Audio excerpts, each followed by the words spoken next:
June 30th, 1908, 7:14 in the morning, central Siberia.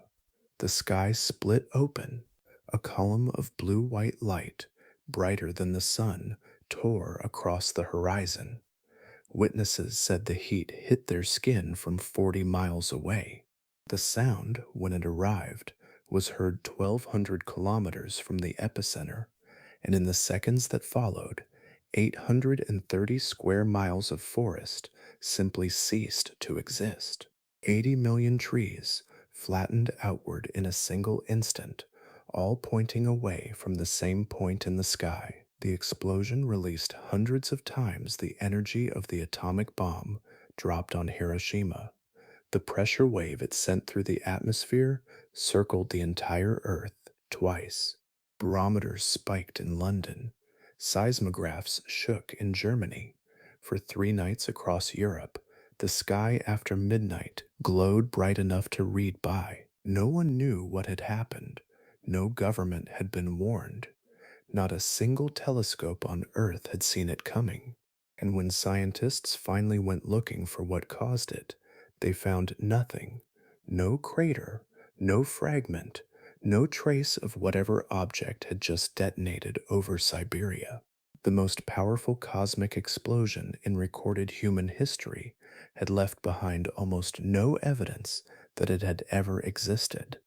For 19 years, no one even went to look. Here is the detail that changes everything.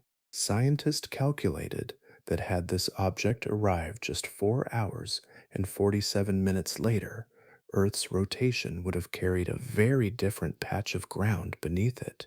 Not an empty Siberian forest, one of the largest cities in Russia, and nothing in it would have survived. That is not a thought experiment. That is mathematics. This is the complete story of what hit Earth that morning, what it destroyed, how close it came, why it went uninvestigated for nearly 2 decades, what the scientist who finally went looking actually found, and why the case is still not fully closed. If stories like this are what you come here for, take a moment to subscribe. It keeps them coming. And leave a comment. Did you already know about this event, or is this the first you're hearing of it? Let's go back to that morning in Siberia. Far beyond the blue sky, the space surrounding Earth is filled with countless remnants from the birth of the solar system. Around 4.6 billion years ago, planets emerged from a swirling cloud of dust, ice, and stone.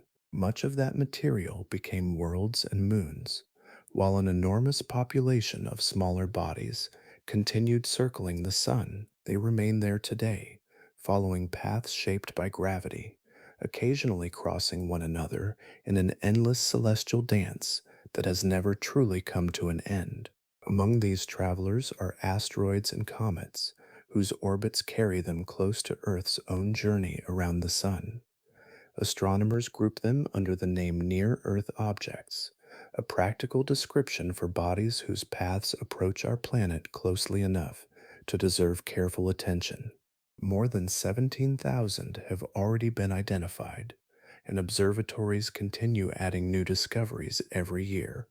Each new catalog entry improves humanity's understanding of the neighborhood through which Earth moves, although the catalog is still incomplete. Evidence of this crowded environment can be seen without leaving home. The moon preserves an extraordinary archive of impacts across its face. Great circular basins, overlapping craters, and scars of every size remain visible because the lunar surface has almost no weather, flowing water, or active geology to erase them. Earth experienced the same relentless bombardment across its early history, yet rain, wind, rivers, volcanic activity, and moving tectonic plates gradually softened or buried many of those ancient marks until only fragments of the record survived. Not every incoming object poses the same level of danger. Very small bodies, measuring only a few dozen feet across, usually surrender to the atmosphere before reaching the ground, producing brief streaks of light that vanish almost as quickly as they appear.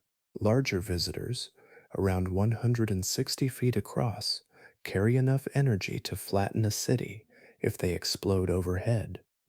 Bodies approaching 500 feet can devastate entire regions. At the highest end of the scale, objects measuring about 6 miles across possess enough destructive power to transform the global climate and reshape the history of life itself, as happened during the event that ended the reign of the non avian dinosaurs 66 million years ago. The visitor above Tunguska occupied an unsettling place within this spectrum. It was modest beside extinction producing giants, yet powerful enough to erase a thriving city had circumstance placed one beneath its path. Its size also made it exceptionally difficult to notice while it remained far from Earth, reflecting little sunlight against the immense darkness of space. Studies of impact frequency suggest that an explosion of similar scale occurs somewhere on Earth roughly once every 100 to 1,000 years. From the perspective of celestial mechanics, the event belonged to an ongoing pattern that has repeated across geological time. Human memory, however, measures history differently. Civilizations rise, borders shift, and generations pass between encounters, allowing each occurrence to feel astonishingly rare. During 1908, humanity possessed neither dedicated surveys nor established emergency procedures for approaching asteroids. Telescopes explored the heavens for many purposes, though none watched systematically for a traveler like the one descending toward Siberia. Even the language of planetary defense had yet to take shape, while above the turning world, the ancient traffic of the solar system continued exactly as it always had. Civilization reached this corner of Siberia only in the faintest sense. The Trans-Siberian Railway, completed 6 years before the event, had stretched steel tracks across an immense landscape and encouraged new settlements to appear along its route. Even so, the country surrounding the Podkamenia Tunguska River remained largely untouched by permanent development. Forest covered the land in every direction, broken by winding waterways, marshes, and scattered clearings where the Evenki people followed generations of tradition as nomadic reindeer herders. Their camps shifted with the seasons, guided by grazing grounds instead of roads. Families traveled with their herds through the taiga, building temporary shelters and reading the rhythms of weather, rivers, and wildlife with remarkable precision. Morning arrived much as it always had, carrying cool air, drifting mist, and the familiar work of tending animals before the day fully unfolded. Nothing within the landscape suggested that an object from deep space had already begun the final moments of a journey lasting millions of years. At about 7:14 in the morning, eyes across a corridor stretching nearly 385 miles caught sight of something extraordinary. A brilliant blue-white column crossed the sky with astonishing speed. Witnesses described a brightness rivaling the sun itself, except this light traveled across the horizon instead of remaining fixed overhead. It cast sharp, moving shadows across the ground, changing familiar scenes into fleeting silhouettes that raced through the forest as the object advanced. One local newspaper later recorded the appearance in vivid language, calling it a body of fiery appearance with a tongue of fire trailing behind it. Those words reflected the difficulty of describing an event unlike anything people had previously experienced. Familiar comparisons failed. Fire, lightning, and sunrise each resembled only a small piece of what unfolded overhead. The object entered Earth's atmosphere at roughly 34,000 miles per hour, approaching from the southeast before racing toward the northwest. Its path cut through the upper layers of air at an angle of about 30 degrees, shallow enough to keep it traveling across great distances instead of plunging directly downward. Air could not move aside quickly enough. It piled up in front of the incoming body, creating extraordinary pressure that compressed the surrounding gases into intense heat. Temperatures around the leading edge climbed to nearly 44,500 degrees Fahrenheit. At those extremes, the outer layers of the object began to crack and erode, while fragments peeled away in incandescent streams. Every passing second increased the stress locked inside the rock. Heat expanded existing fractures, pressure forced them wider, and the once solid traveler weakened from within as it continued racing through the atmosphere. Between roughly 10,000 and 20,000 feet above the forest, the internal strength of the object finally reached its limit. The crushing pressure at its front differed enormously from the lower pressure behind it. That imbalance tore the body apart almost instantly. Instead of remaining intact long enough to strike the ground, it released its tremendous energy high above the landscape in a single catastrophic atmospheric detonation. The forest below had no warning beyond the brief passage of light. Within moments, the sky itself became the place where stone, speed, pressure, and heat combined into one of the most powerful natural explosions ever witnessed by human eyes. The instant the fractured body could no longer withstand the forces acting upon it, its remaining mass released nearly all of its stored energy into the atmosphere. Scientists describe this kind of event as an airburst, an explosion that occurs before an object reaches the ground. The enormous difference in pressure between the front and rear of the speeding rock became greater than its internal strength, and the structure came apart with astonishing violence. In less than a heartbeat, solid stone became an expanding sphere of incandescent gas, vapor, and fragmented debris. Current estimates place the total energy of the blast between 10 and 15 megatons of explosive force. That amount was roughly equal to 185 atomic bombs of the type dropped on Hiroshima, exploding at the same moment. Unlike an explosion at ground level, however, this tremendous release unfolded thousands of feet above the forest. The energy spread outward through open air before descending across the landscape below, shaping the destruction in a way that puzzled investigators for many years. At the center of the expanding fireball, temperatures climbed into the tens of thousands of degrees Fahrenheit. Intense thermal radiation rushed outward almost instantly, reaching across nearly 6 miles in every direction. Trees, shrubs, and exposed surfaces absorbed that pulse of heat within moments. Bark darkened, branches dried, and vegetation nearest the center was scorched before the main blast wave even arrived. The forest received two separate assaults, one of searing heat, followed by another carried by moving air. That second force traveled faster than the speed of sound. A dense wall of compressed atmosphere swept across the taiga, with pressures reaching hundreds of pounds against every square inch near the center of the explosion. Trunks that had stood for generations bent beyond their limits almost together, branches shattered into splinters. Entire stands of towering conifers folded toward the ground as though pressed flat by an invisible hand moving across the land. In less than a minute, around 80 million trees had fallen. Their arrangement formed one of the most remarkable patterns ever created by a natural disaster.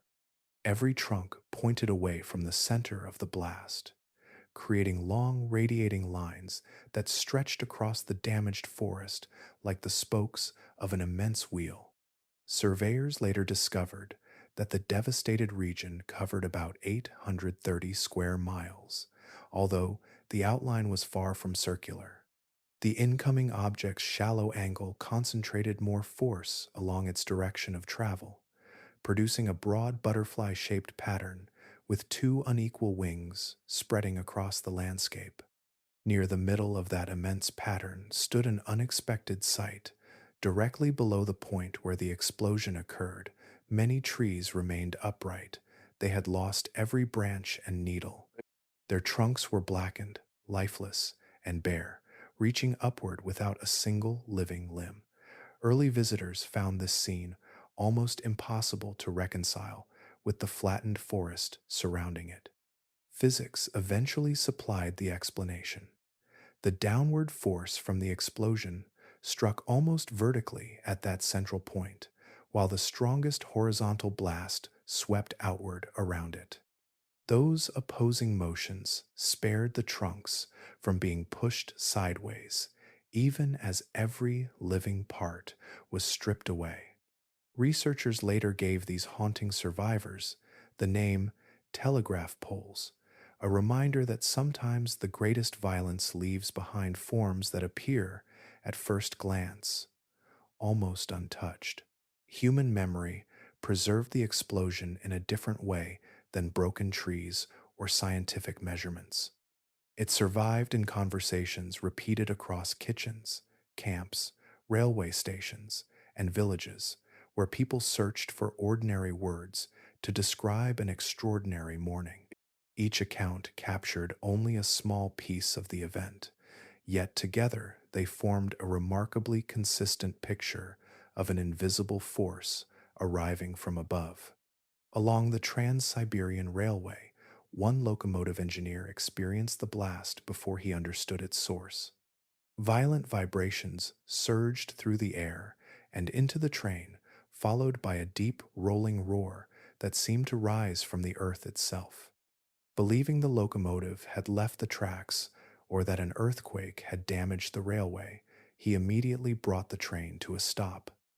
Every sound and motion suggested a mechanical disaster close at hand. Only after reaching the next station did he insist upon a complete inspection of the engine and rail cars. The examination found nothing wrong.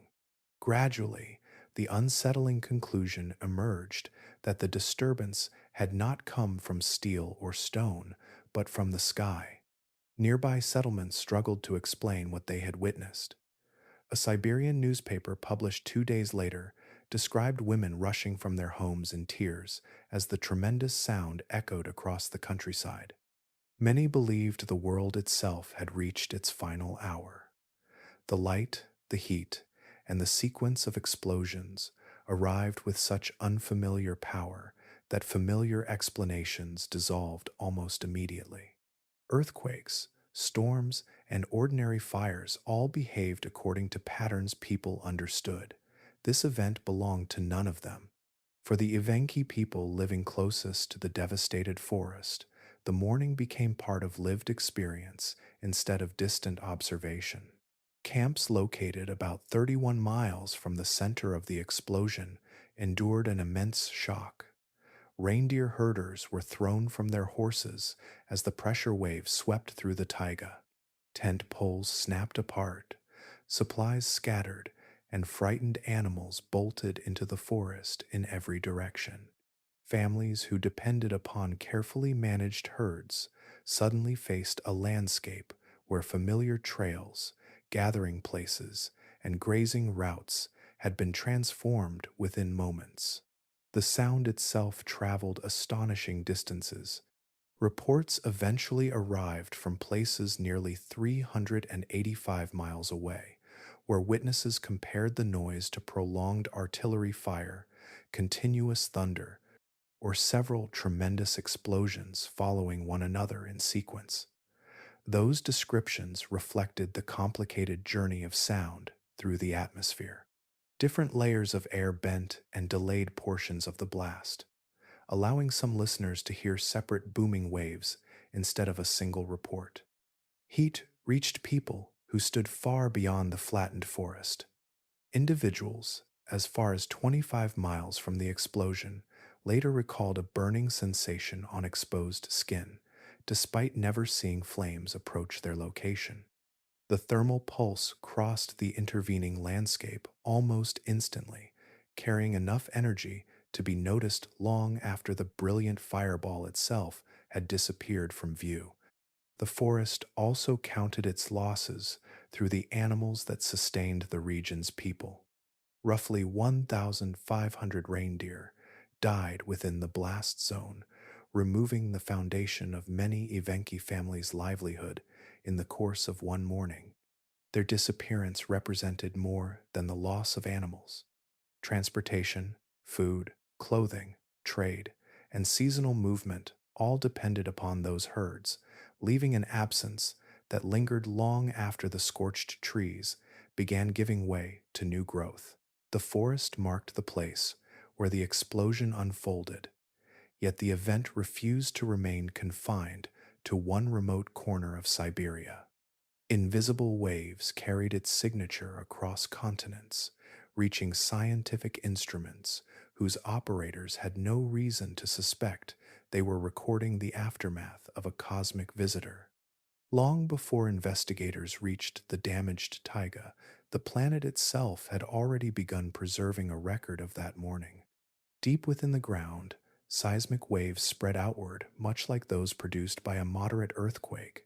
Their strength has since been estimated as roughly equivalent to a magnitude 5 event. Seismographs in Irkutsk, Tashkent, Germany, and England all registered unusual motion arriving from a source that did not resemble ordinary tectonic activity. The instruments faithfully traced trembling lines across paper, recording disturbances whose origin remained uncertain.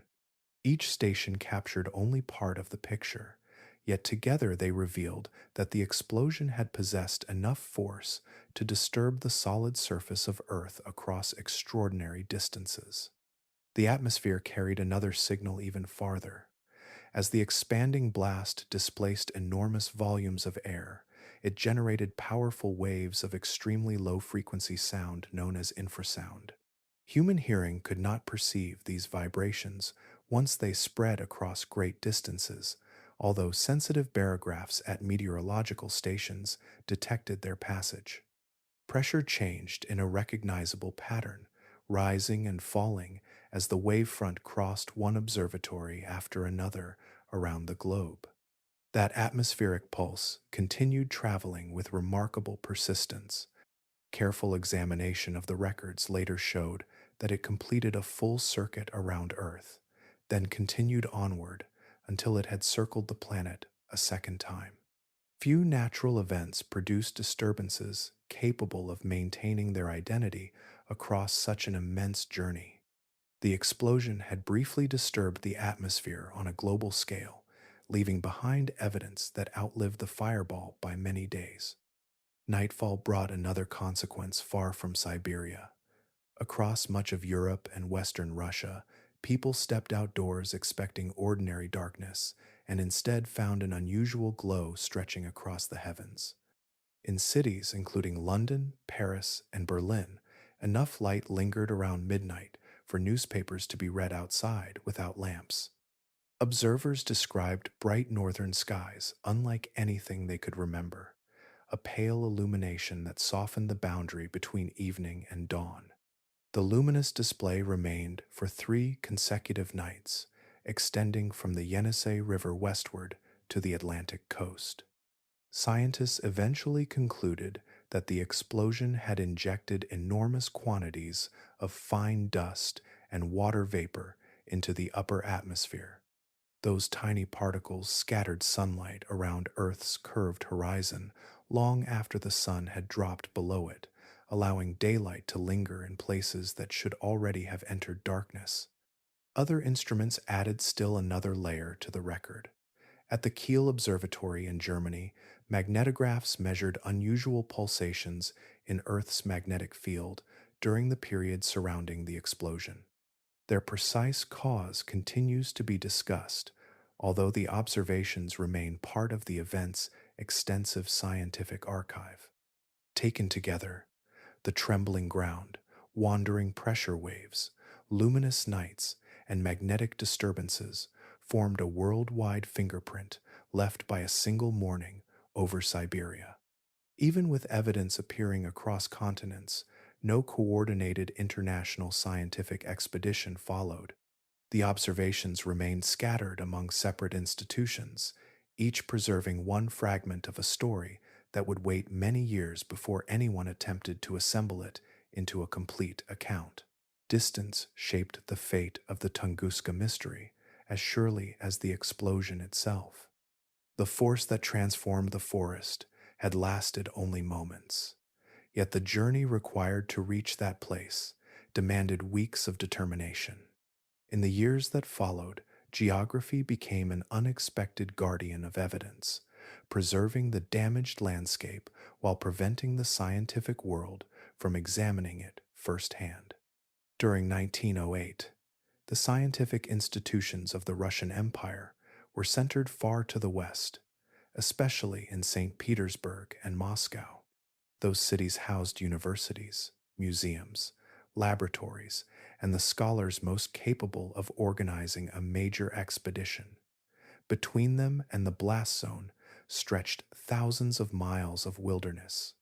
Telegraph reports could travel more easily than people, and even the messages that reached the cities arrived incomplete, carrying fragments instead of a coherent account.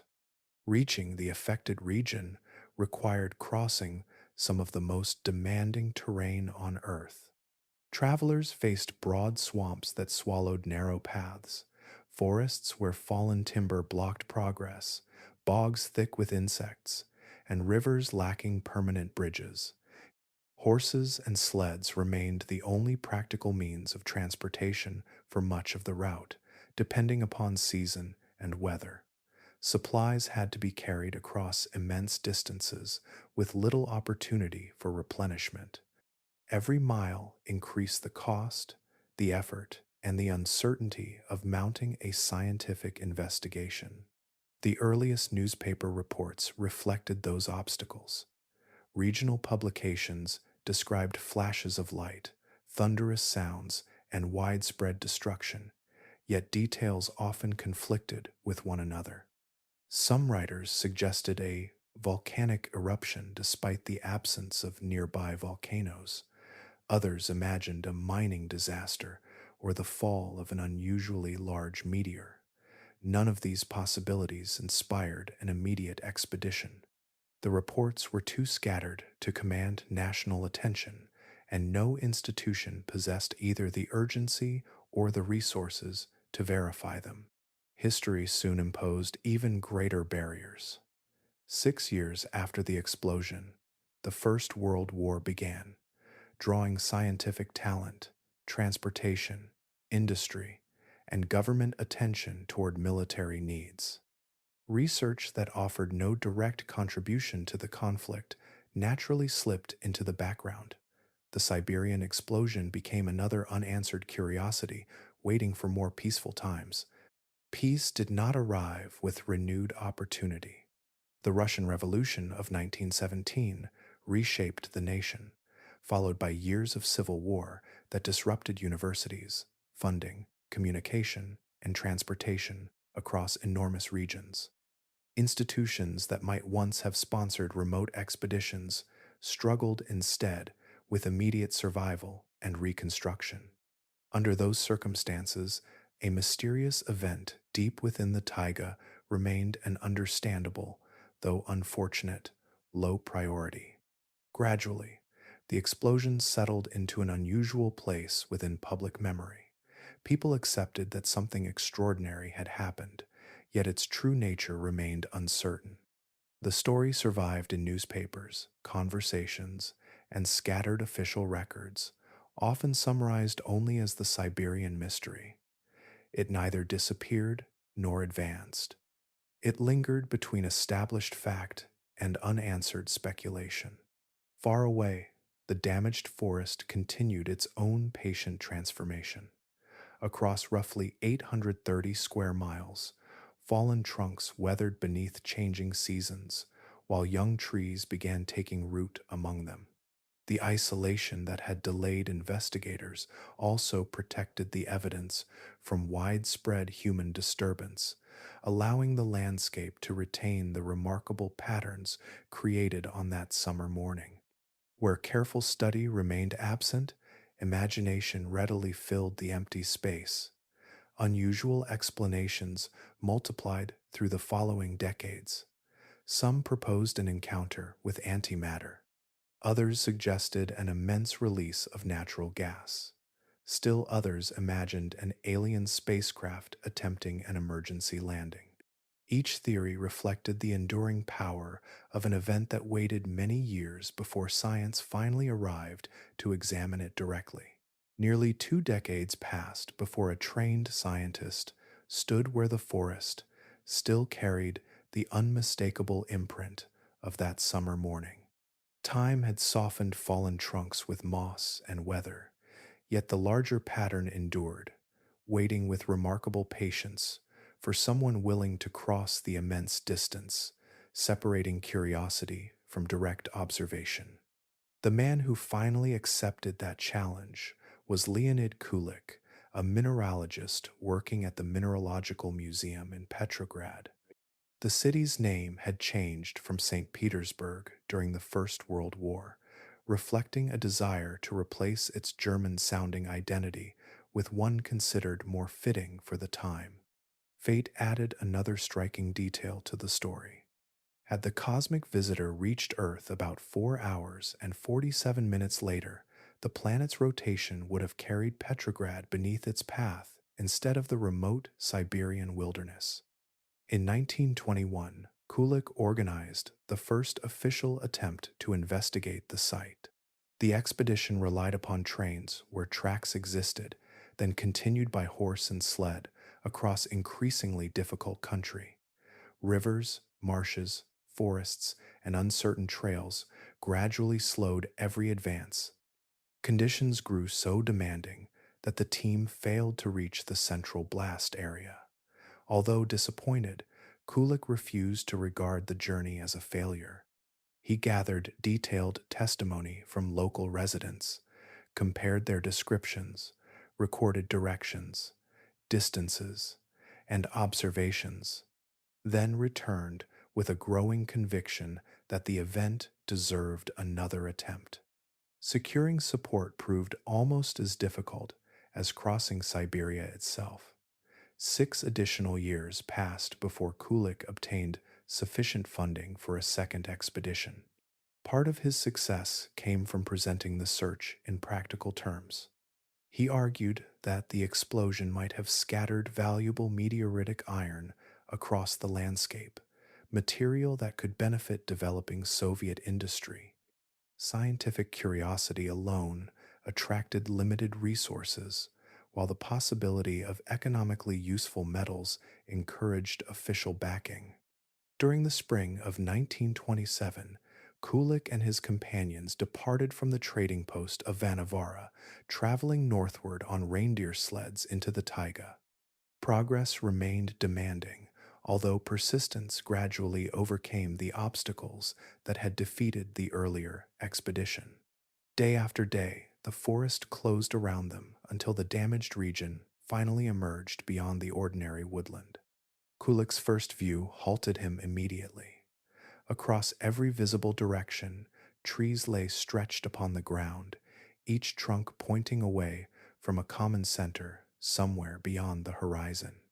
The pattern possessed a striking order that no ordinary storm, wildfire, or logging operation could have produced. He later wrote that the reality exceeded all the tales of eyewitnesses and even his wildest expectations. His team approached the landscape with careful discipline. Rather than concentrating upon isolated patches of damage, they walked the perimeter of the devastated region, recording the direction of fallen trees wherever measurements could be made. As the observations accumulated, a precise radial pattern emerged. Every new entry strengthened the same conclusion. The destruction radiated outward from a single location with extraordinary geometric consistency. The expedition also examined the surviving trees in greater detail. Cross-sections taken from both standing trunks and fallen ones revealed a sudden interruption in annual growth, beginning with 1908. Healthy rings gave way to sharply altered patterns that matched the year remembered by local witnesses. Those slender bands of wood transformed memory into measurable evidence, confirming through the language of living trees that the great explosion had occurred exactly when people had always said it had. The final destination of Leonid Kulik's search was a place that seemed destined to answer every remaining question. After tracing the immense pattern of flattened forest toward its center, he expected the landscape itself to reveal the object that had transformed so much wilderness in a single morning. Every calculation pointed toward one location. There, he believed, a tremendous impact crater should be waiting, perhaps hundreds of feet across, surrounded by shattered earth and unmistakable evidence of a collision from space. Nothing before him matched that expectation. The center of destruction contained no giant cavity carved into the ground. There was no raised rim of displaced soil, no fractured bedrock, and no unmistakable scar left by a massive object striking the surface. Instead, Kulik found marshy ground, scattered bogs, shallow ponds, and ordinary wetland vegetation. The place where he expected Earth's greatest wound appeared surprisingly undisturbed. That absence soon became one of the greatest scientific puzzles of the entire event. If an object powerful enough to flatten hundreds of square miles of forest had reached the ground, where had the crater gone? One remarkable feature stood apart from everything surrounding it. At the very center remained a grove of dead trees standing upright, while nearly every neighboring trunk had been thrown to the ground. Their branches had vanished completely. Their bark had been scorched until the trunks appeared black from bottom to top. Rising bare against the sky, they resembled weathered poles planted into the earth. Earlier, investigators had already begun calling them telegraph poles, a simple name for one of the strangest sights anywhere within the blast zone. Those surviving trunks revealed something that no witness alone could demonstrate.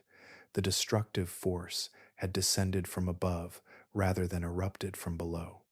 An explosion beneath the surface would have hurled the nearest trees outward in every direction. Instead, the trees directly beneath the detonation remained standing because the strongest pressure arrived almost vertically. Branches were stripped away, bark was burned, and the trunks endured while the surrounding forest collapsed outward. Their unusual survival became the first unmistakable physical evidence that the energy had originated high in the atmosphere.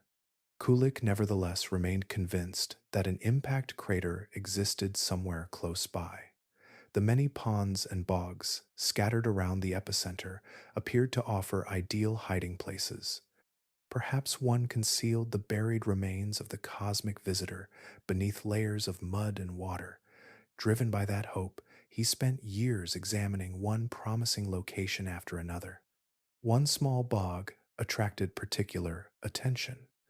Kulik organized the demanding task of draining it completely, expecting that the water concealed the long-sought crater.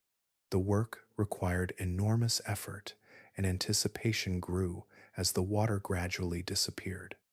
At the bottom, however, the discovery proved entirely ordinary. A rotting tree stump rested within the exposed mud, demonstrating that the depression had formed naturally instead of through impact. Another possibility vanished. Expedition followed expedition with the same outcome. No meteorite fragments emerged from the soil. No iron masses waited beneath the wetlands. Nothing could be carried back to the Academy of Sciences as direct physical proof of the object itself. Gradually, the evidence pointed toward a different conclusion. The incoming body had almost certainly destroyed itself during the atmospheric explosion, vaporized by the immense temperatures and crushing pressures created at the moment of detonation. It became gas and microscopic particles scattered so completely that almost nothing recognizable remained. Kulik returned with photographs, maps, measurements, and careful observations, yet the visitor from space had erased nearly every trace of its own existence before it ever touched the ground. For many scientific mysteries, the decisive clue is something that can be held in a laboratory, measured, compared, and preserved for future study. Tunguska offered almost none of those comforts. Investigators found a devastated landscape, carefully recorded witness testimony, and countless physical effects left upon the environment, yet the object responsible remained frustratingly absent. Without a crater or recoverable fragments, identifying the visitor from space became one of the longest scientific debates associated with the event. One explanation gradually gained support during the early years of research. Perhaps the object had been a comet. Unlike most asteroids, comets consist largely of ice mixed with dust and small, rocky particles. Such a body might disintegrate so completely during its plunge through the atmosphere that almost nothing recognizable would survive. The unusual glowing skies reported across Europe and Western Russia also appeared compatible with this idea. If the explosion had injected large amounts of water vapor high into the atmosphere, it could have contributed to the lingering nocturnal brightness observed during the following nights. For many researchers, those observations made the comet hypothesis an attractive possibility. A different interpretation eventually gathered stronger evidence. Asteroids, composed primarily of stone or containing significant amounts of iron, possess much greater density than icy cometary bodies. That additional strength allows them to survive atmospheric entry longer before breaking apart. Computer models demonstrated that a dense, stony object could penetrate deeply enough into the atmosphere to explode at the altitude required to produce the distinctive pattern of destruction documented throughout the blast zone. The arrangement of fallen trees and the surviving grove at the center matched this scenario more closely than many comet models. Chemical evidence also began contributing to the discussion. Scientists examined tree resin collected from the damaged forest and identified microscopic material containing elements and minerals commonly associated with asteroids, while appearing less characteristic of comets. The samples remained extremely small, preventing absolute identification, although they provided another piece of evidence favoring a stony origin instead of an icy one. Advances in computing transformed the debate even further. During 2019, researchers from the National Aeronautics and Space Administration completed a new series of simulations informed by detailed observations from the Chelyabinsk atmospheric explosion. Their calculations indicated that a stony asteroid measuring between 164 and 262 feet across, traveling at approximately 34,000 miles per hour, could reproduce the observed destruction with remarkable accuracy. The newer models aligned closely with the field evidence gathered over many decades. Other explanations, nevertheless, appeared from time to time. One proposal suggested that the explosion originated within Earth's crust through the sudden release of natural gas.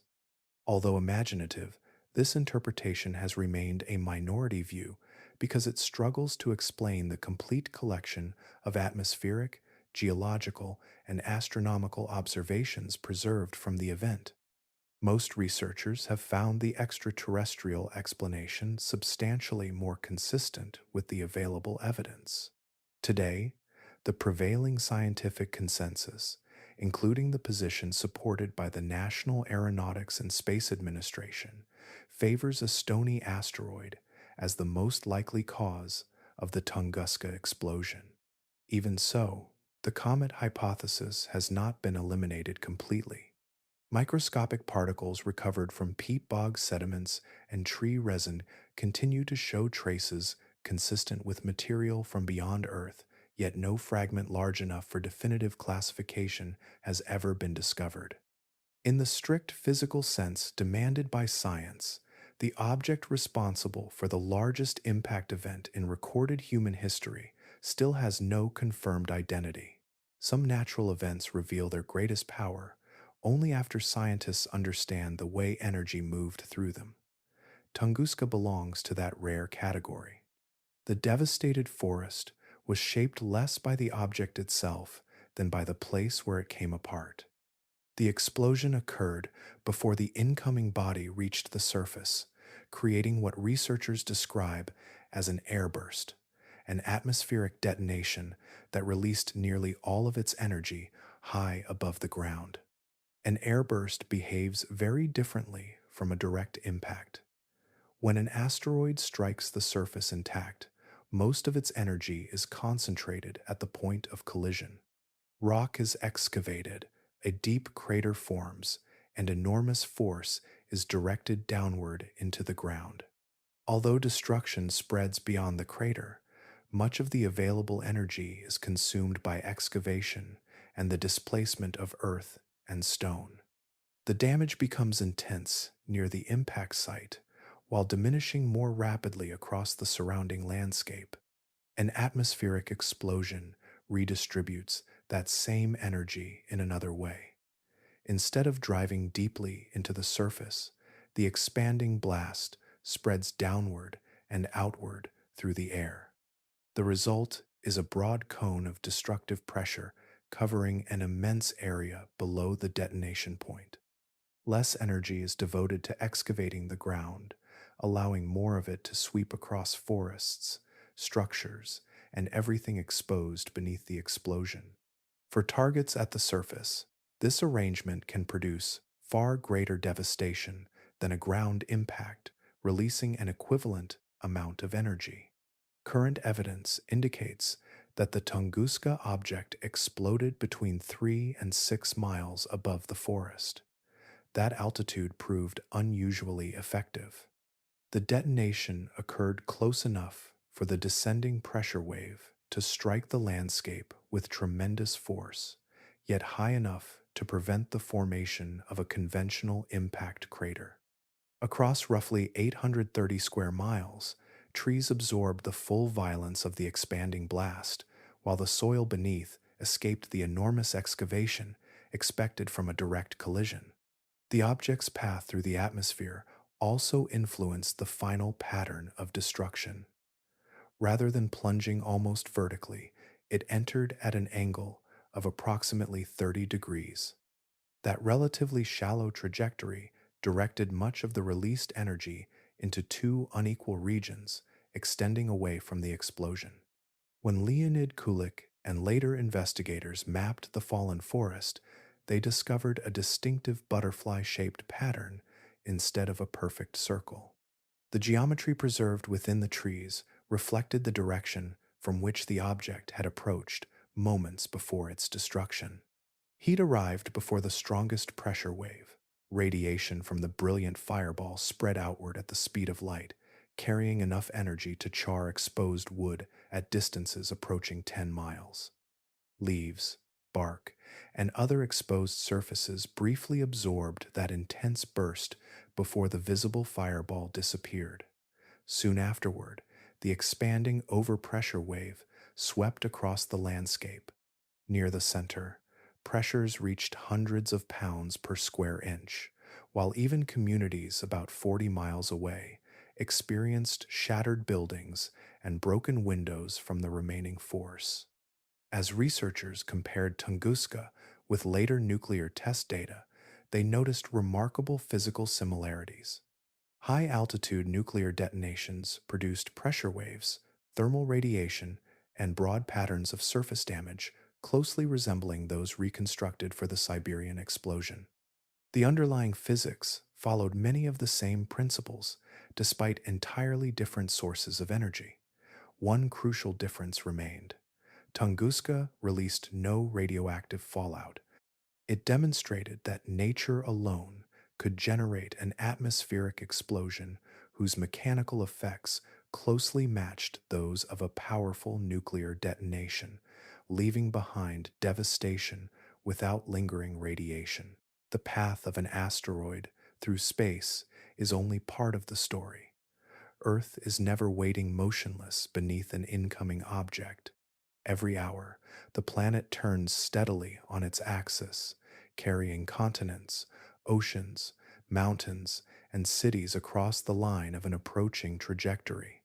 A difference measured in hours can completely transform the place where the encounter finally occurs, even when the object itself follows almost exactly the same course through space. This principle lay at the heart of one of the most striking calculations ever made about the Tunguska explosion. The object entered Earth's atmosphere above a region located near 60 degrees north latitude. That geographic position happened to match the latitude of St. Petersburg, one of the most important cities in the Russian Empire during the early 20th century. The similarity invited astronomers to ask what would have happened if the encounter had occurred only a little later, while Earth continued its constant rotation. Peer-reviewed research, including calculations published by astronomer Igor Astapovich, examined that possibility in detail. The results indicated that if the Tunguska object had arrived approximately 4 hours and 47 minutes later, Earth's rotation would have carried St. Petersburg directly beneath the same incoming trajectory. The asteroid itself would not have needed to change direction. The planet alone would have moved a different location into its path. During 1908, St. Petersburg served as the imperial capital of Russia. The city housed the Tsar, major government ministries, military leadership, scientific institutions, cultural landmarks, and a population of roughly 150,000 people within the immediate city, with substantially more living throughout the surrounding metropolitan area.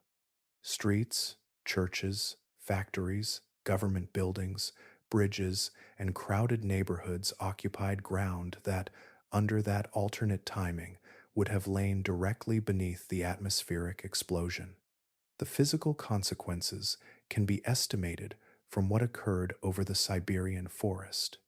An airburst, powerful enough to flatten approximately 830 square miles of woodland, would have released that same energy above one of Europe's most densely populated urban centers.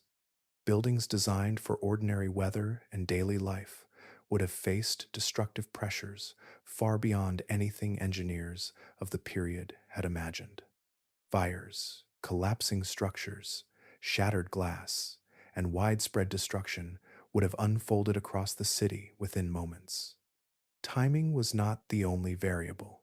The object's path through the solar system also mattered.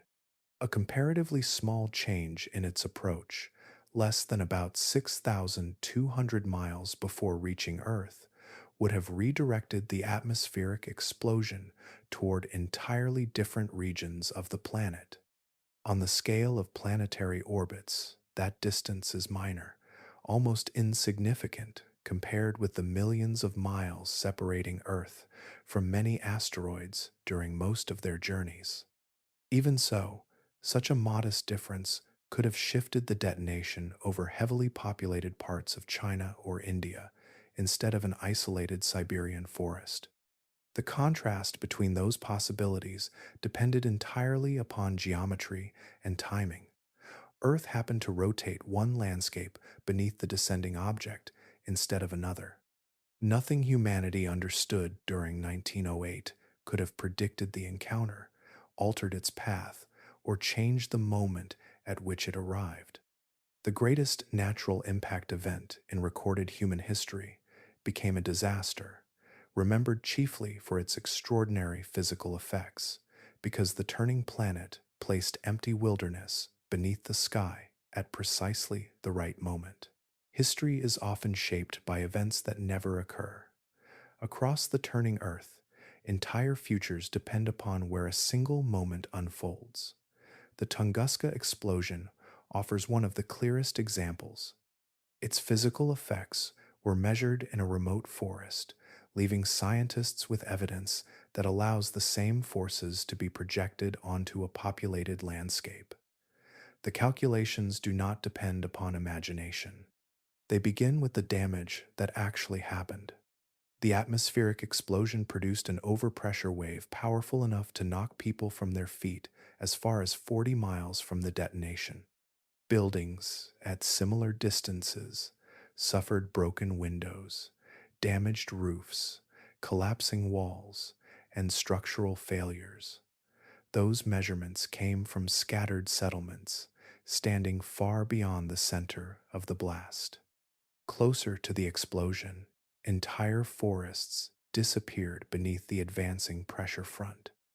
Trees that had grown for generations fell within moments across approximately 830 square miles.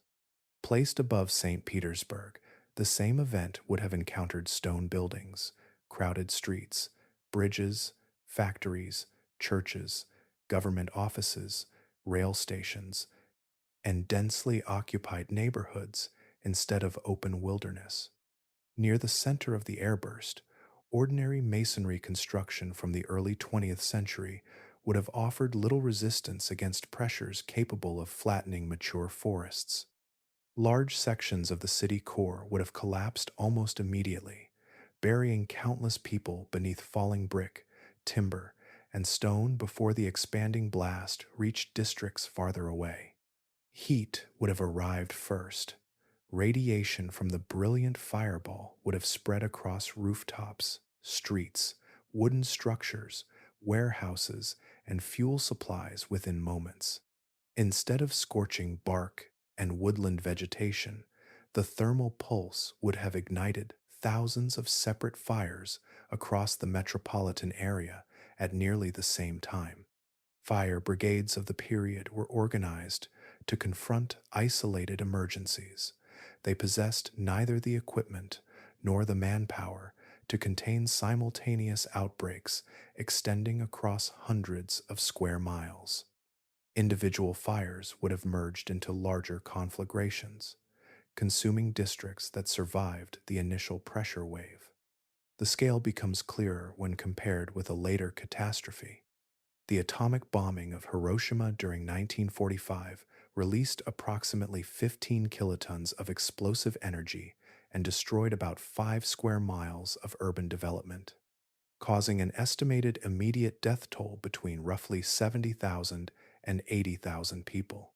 Scientific estimates place the Tunguska explosion between 10 and 15 megatons of explosive energy, approximately 1,000 times greater.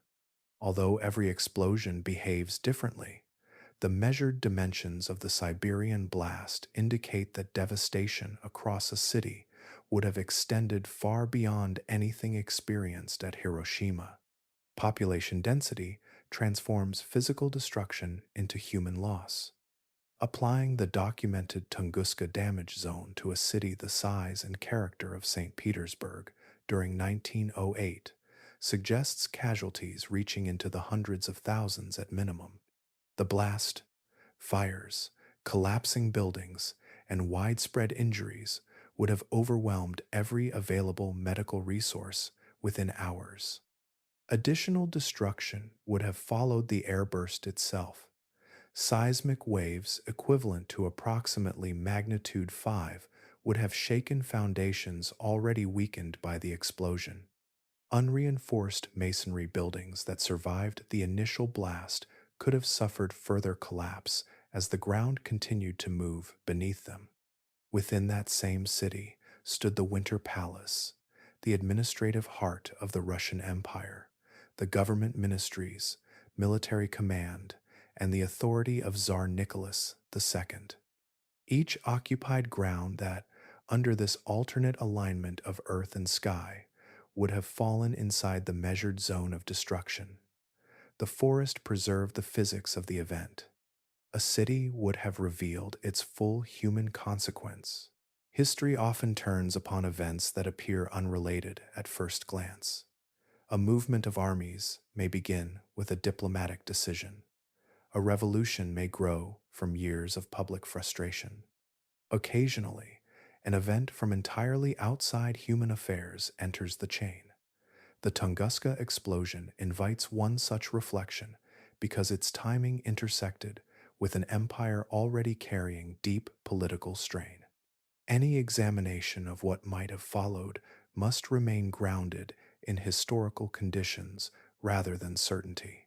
During 1908, the Russian Empire had not yet entered the conflict that would become the First World War.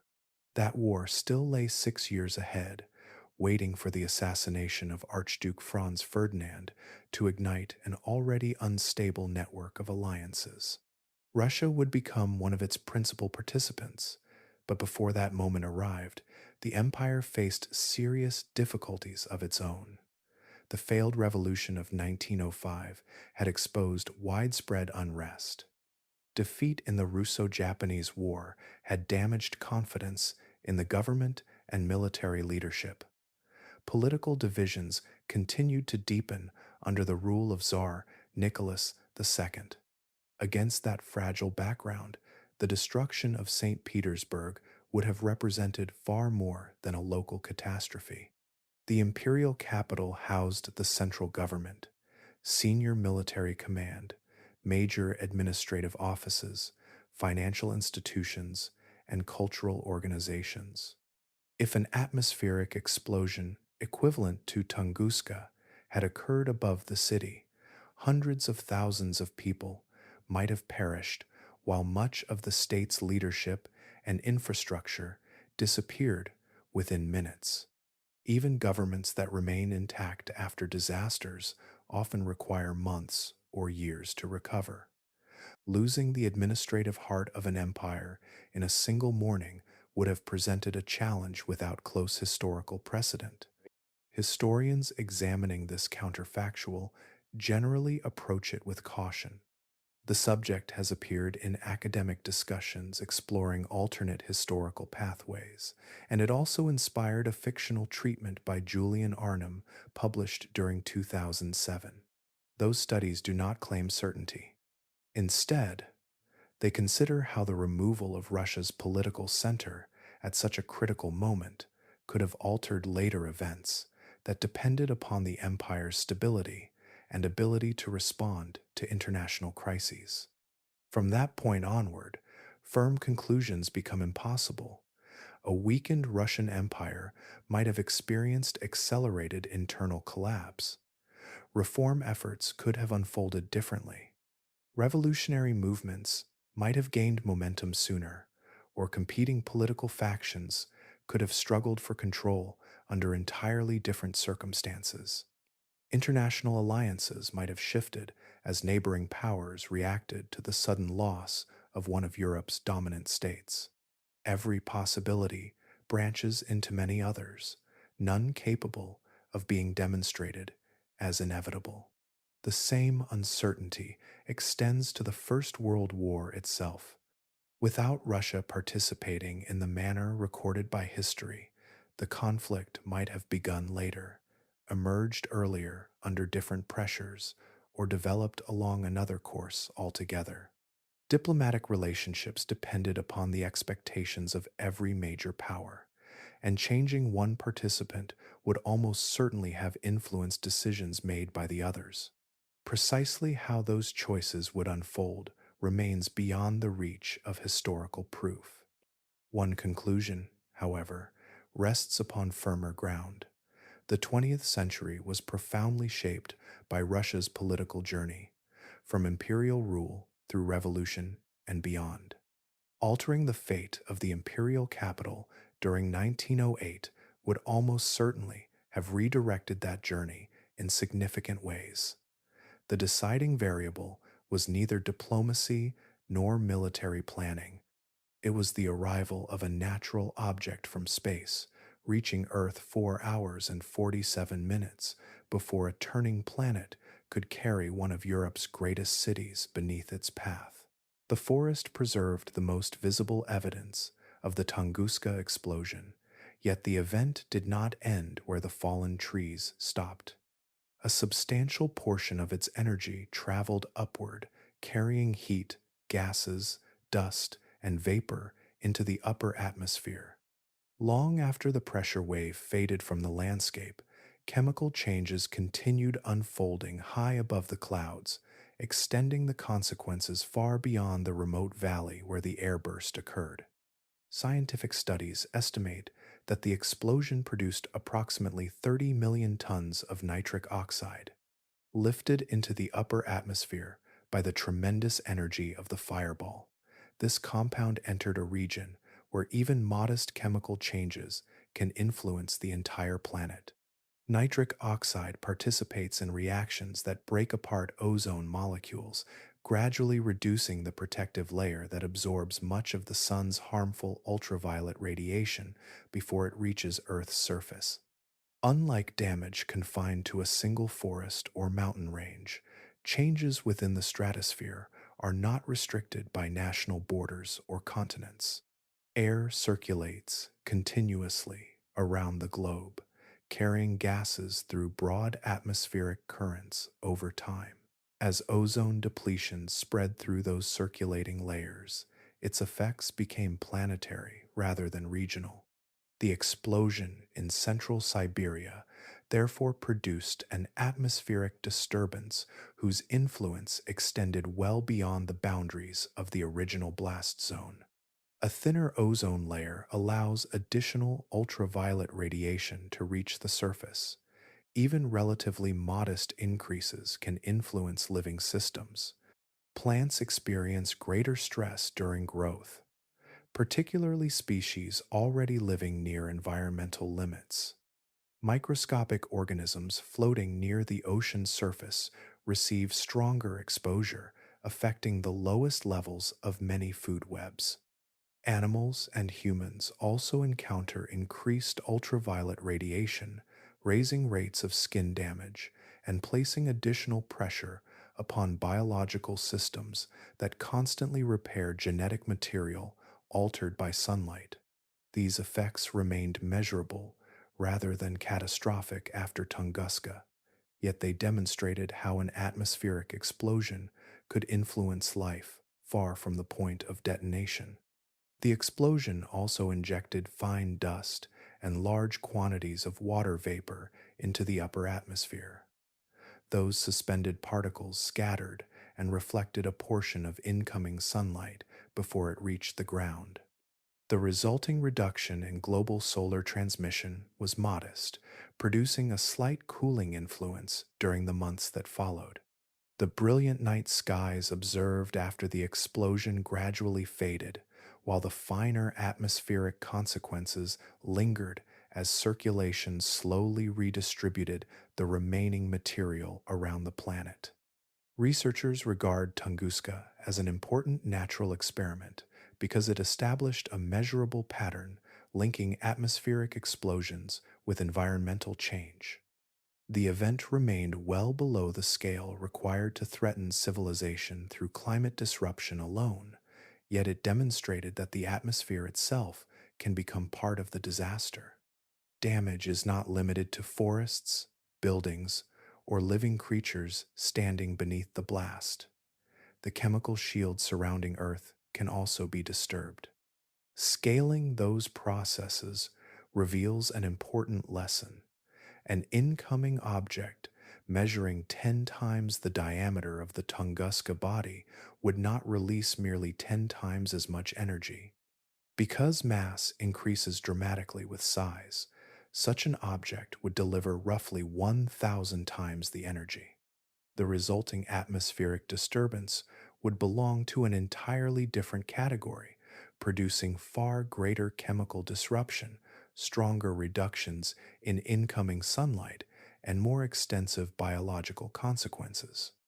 Tunguska, therefore, serves as a reminder that even when Earth's surface escapes complete devastation, the atmosphere above remains vulnerable to wounds that can encircle the entire planet.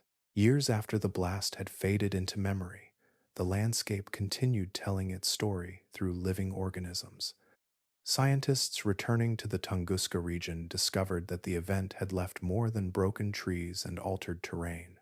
Plants and animals carried subtle biological signatures that lingered long after the atmosphere had cleared. offering another path toward understanding the extraordinary energy released above the forest during the summer of 1908.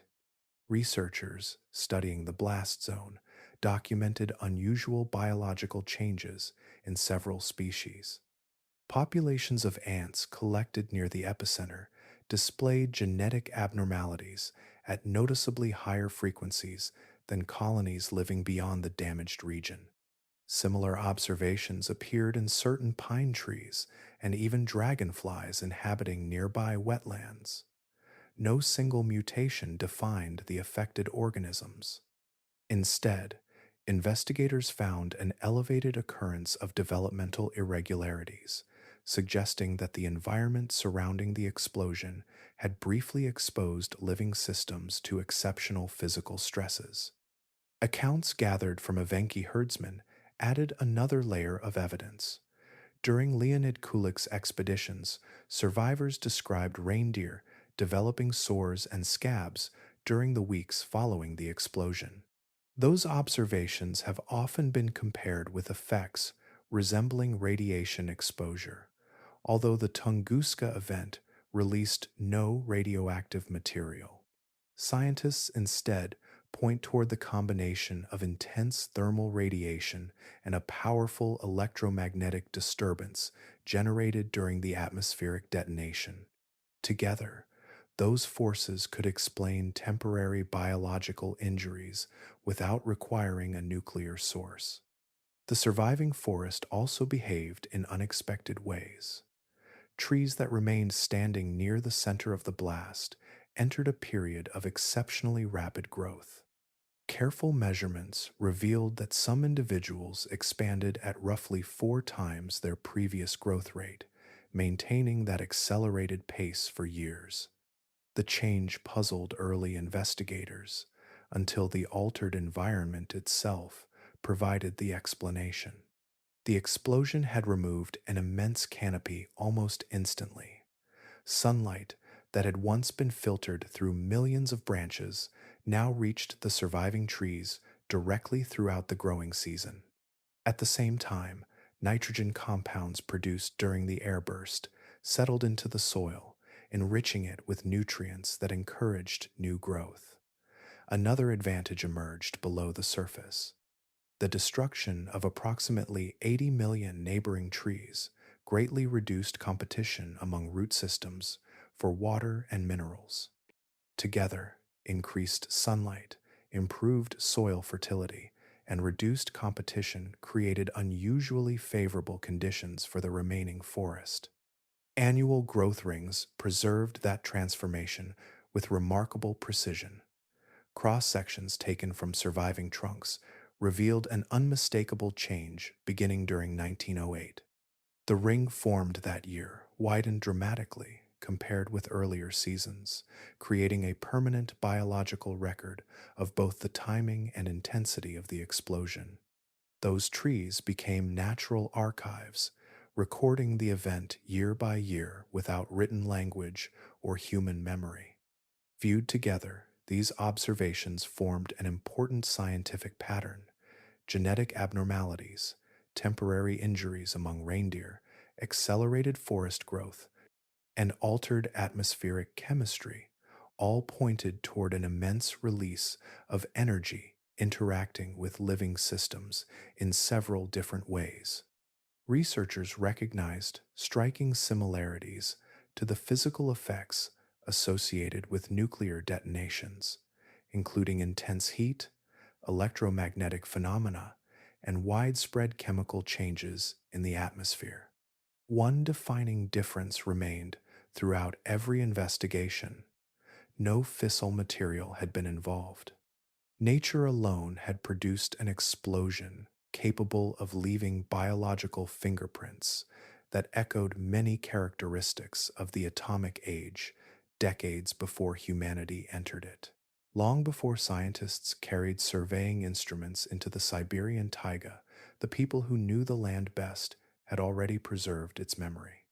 The Evenki, once widely called the Tungus, had crossed these forests with their reindeer for generations, following seasonal routes that linked rivers, grazing grounds, and family camps.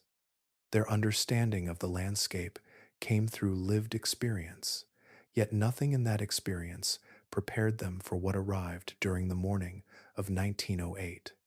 The Evenki possessed no concept of an asteroid exploding high in the atmosphere. Their traditions instead spoke of Ogdi, a powerful spirit associated with thunder, lightning, and fire descending from the sky. Faced with an event unlike anything previously witnessed, many survivors interpreted the blazing object through that familiar belief. Stories collected afterward described Ogdi bringing fire upon the forest and punishment across the land. To those who recorded them, these accounts carried the language of tradition while preserving observations of an extraordinary natural event. When Leonid Kulik organized expeditions during the 1920s and 1930s, he carefully gathered testimony from Evenki families living throughout the affected region. Many Russian investigators initially regarded these stories as folklore rather than eyewitness evidence. The spiritual language appeared incompatible with scientific inquiry, and valuable details remained largely overlooked during the earliest stages of research. Later investigators returned to those interviews with a different perspective.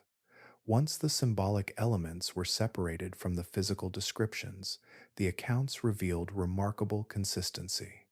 Survivors described the direction from which the blazing object approached, identified camps that experienced the strongest effects, and distinguished places where the thunderous sound arrived with unusual force. Comparing those observations with damage mapped across the forest showed that the oral testimony often matched the physical evidence with impressive accuracy. In several instances, these recollections proved more geographically useful than written reports produced by observers living far outside the blast region. Over time, researchers assembled approximately 700 eyewitness accounts connected to the Tunguska event. A substantial portion came from Evenki witnesses whose lives had unfolded close to the explosion itself. Collectively, those testimonies became one of the principal foundations for reconstructing the incoming object's trajectory. Each account contributed another point within a much larger pattern, allowing scientists to compare remembered observations with fallen trees, surviving vegetation, and other measurable traces preserved across the landscape. Some descriptions continue to attract scientific discussion today. Several witnesses reported seeing more than one brilliant light crossing the sky. Others described deep sounds that seemed to rise through the ground instead of arriving only through the air. A number of accounts even suggested changes in the apparent path of the fireball before the explosion. Whether these impressions resulted from atmospheric effects, human perception during an overwhelming event, or physical processes that remain imperfectly understood has never been resolved.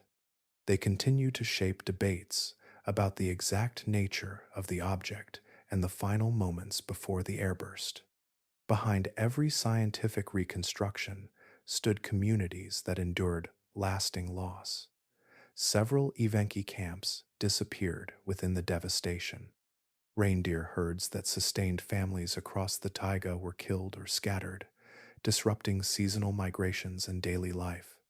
Relationships tied to familiar routes and grazing lands were broken along with the forest itself.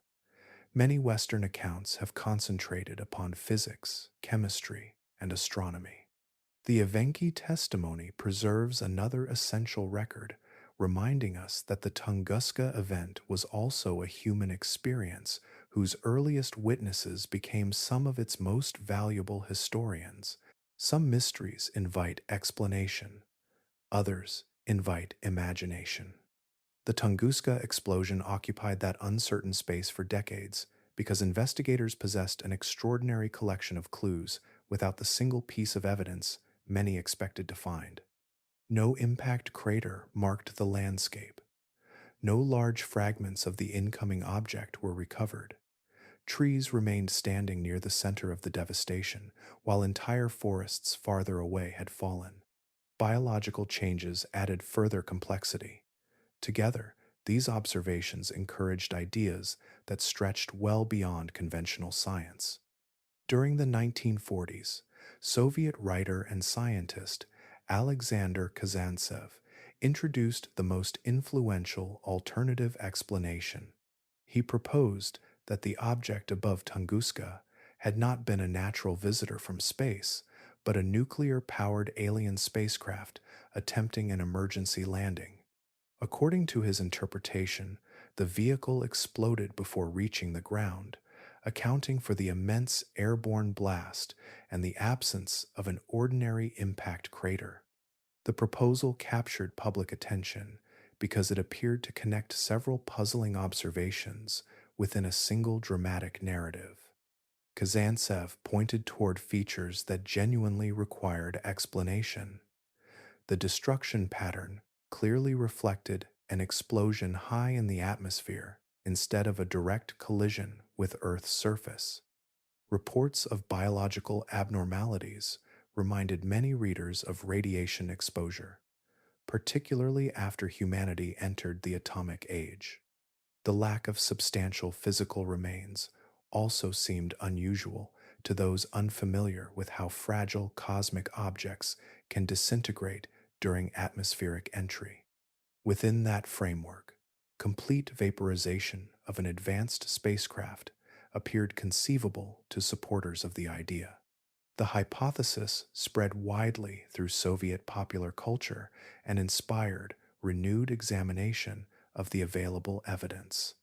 A number of respected scientists considered whether any observations might support such an interpretation, not because extraordinary claims had been accepted, but because unusual events deserve careful investigation.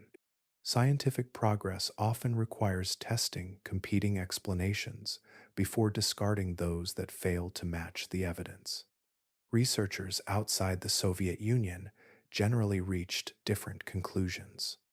As understanding of asteroid and comet airbursts improved, the observed damage became increasingly consistent with a natural object fragmenting above the surface. Computer modeling, laboratory studies, and comparisons with later atmospheric explosions gradually reduced the need for an artificial explanation. Even so, the alien spacecraft theory remained popular in books, magazines, documentaries, and public discussion. It continues to circulate because the story combines an authentic scientific mystery with the enduring appeal of visitors from beyond Earth. The persistence of these ideas reveals something important about human thought. Events of overwhelming scale often seem to demand equally extraordinary causes. When physical evidence remains incomplete, imagination naturally expands into the spaces left unfilled by observation. Tunguska occupies that unusual boundary where enough information exists to establish many facts, while enough uncertainty remains to encourage speculation. Extraordinary explanations cannot always be dismissed immediately when decisive evidence is absent, even if simpler interpretations eventually prove more consistent with the available data. That lesson reaches beyond one Siberian morning.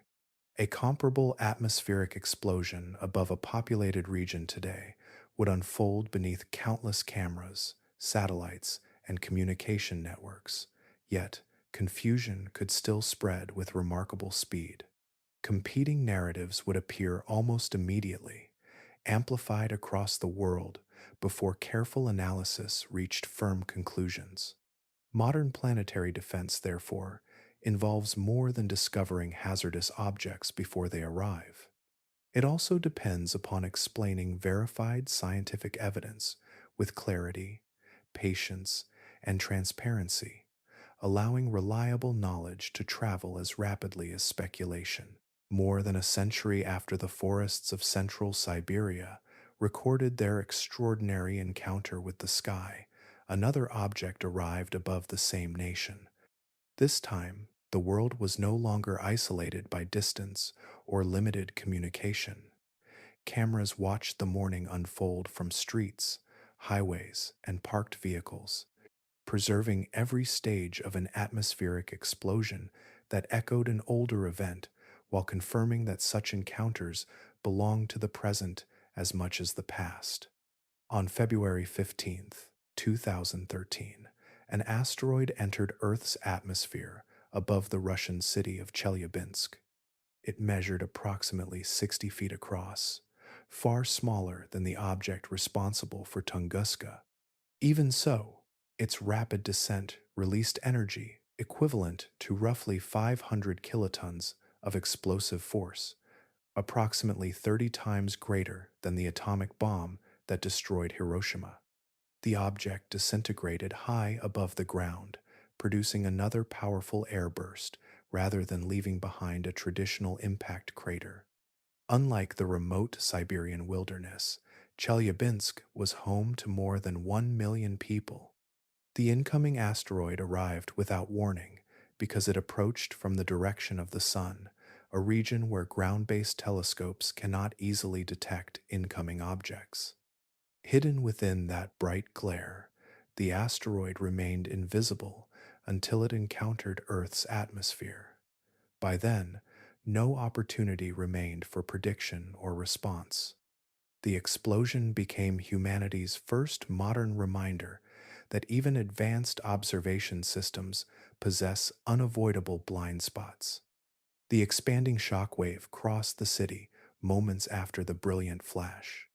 Windows shattered throughout neighborhoods, scattering broken glass into homes, schools, offices, and factories.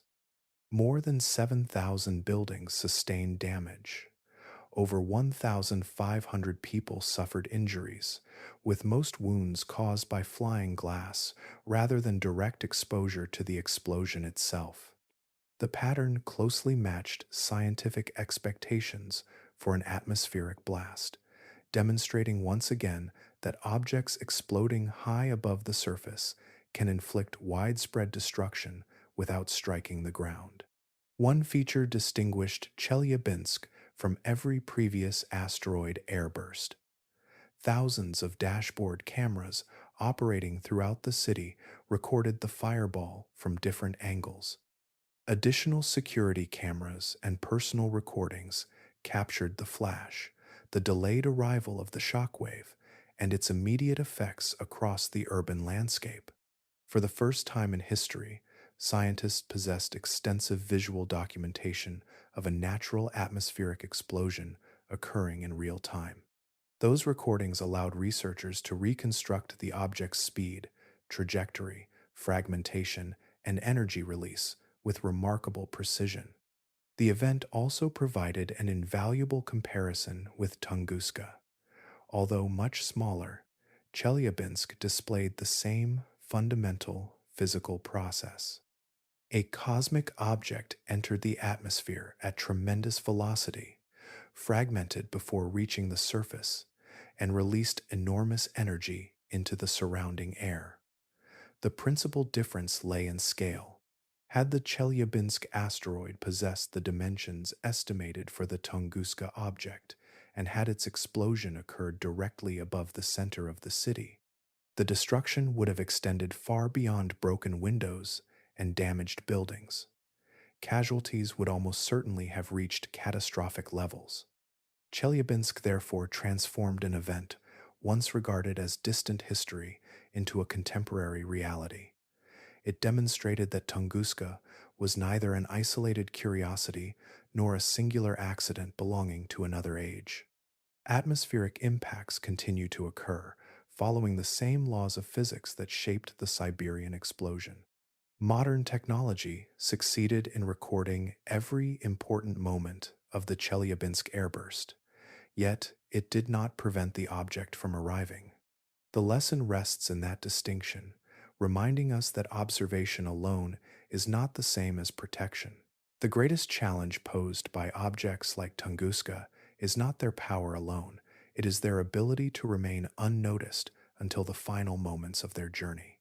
Space is immense.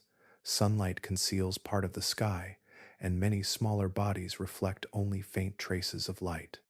Even with modern observatories scanning the heavens each night, a significant portion of this population continues to travel beyond our awareness. Astronomers currently track approximately 17,000 near Earth objects, yet most cataloged bodies belong to larger size classes.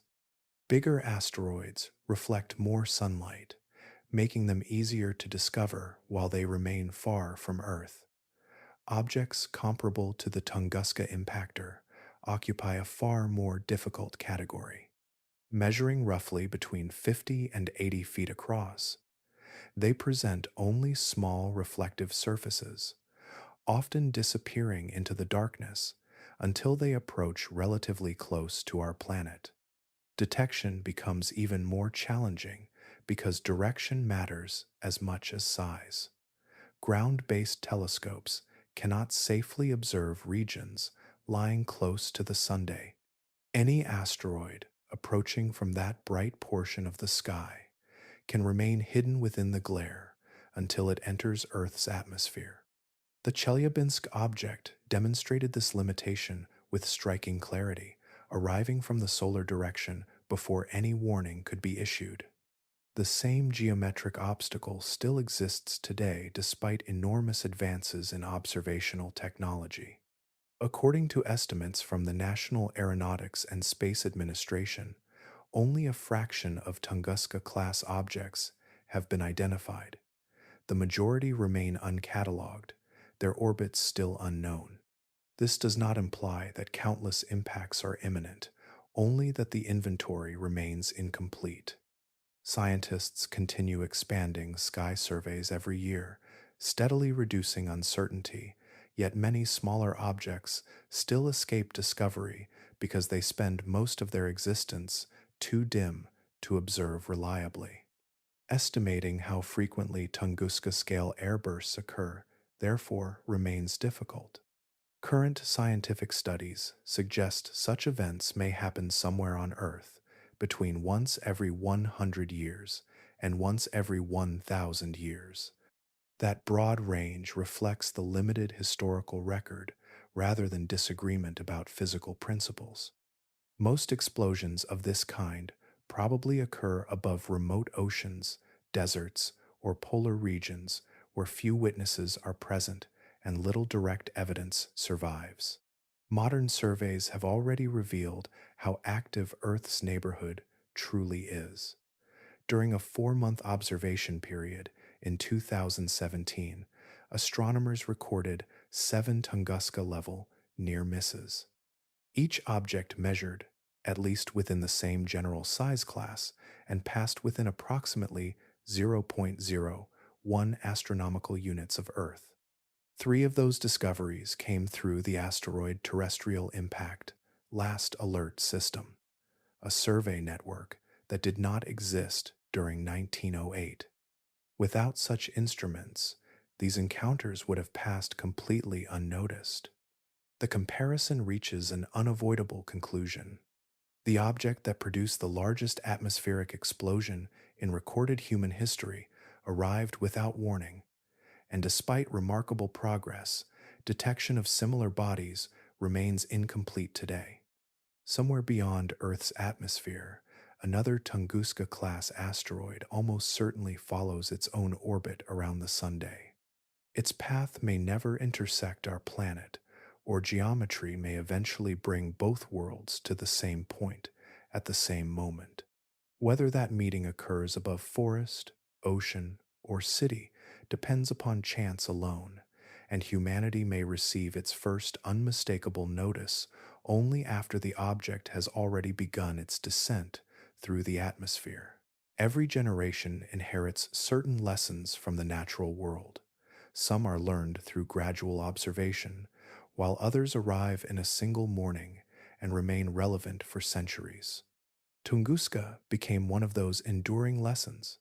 Planetary scientists now treat the explosion as the defining reference point for understanding atmospheric impacts measuring new discoveries against its consequences and using its evidence to shape models of future encounters with objects arriving from space.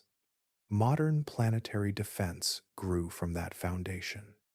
Every computer simulation estimating impact damage, every assessment of collision probability, and every strategy for preventing an asteroid strike ultimately traces part of its reasoning back to the evidence gathered from Tunguska. The event demonstrated that even an object far below extinction size could produce regional devastation, making smaller asteroids an essential part of long-term planetary safety rather than an academic curiosity. A major step arrived in 2016 with the formal establishment of the National Aeronautics and Space Administration Planetary Defense Coordination Office. Its mission centers upon detecting, tracking, and characterizing near-Earth objects before they become immediate hazards.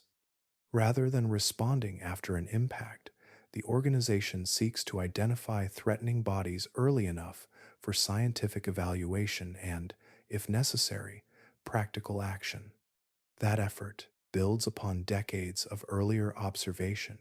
The SpaceGuard survey, beginning during the 1990s, concentrated on discovering near-Earth objects exceeding approximately 1,000 yards in diameter, the class capable of producing global extinction-level consequences.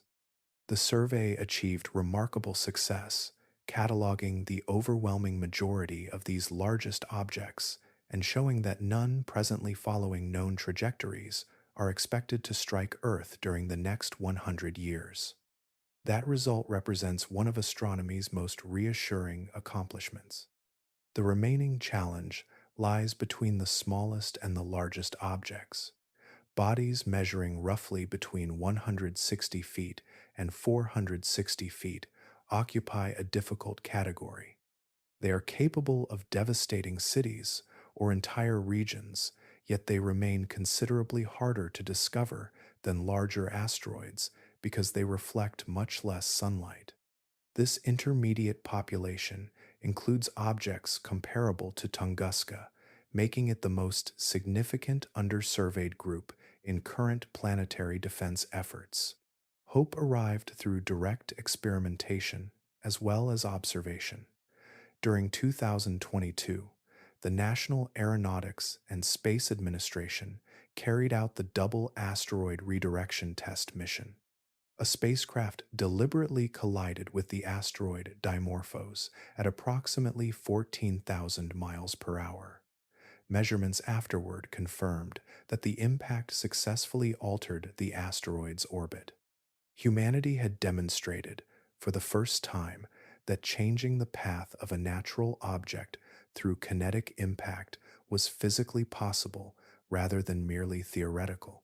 Another chapter is already unfolding. The European Space Agency launched the Hera mission to travel toward Dimorphos and examine the consequences of that collision in far greater detail.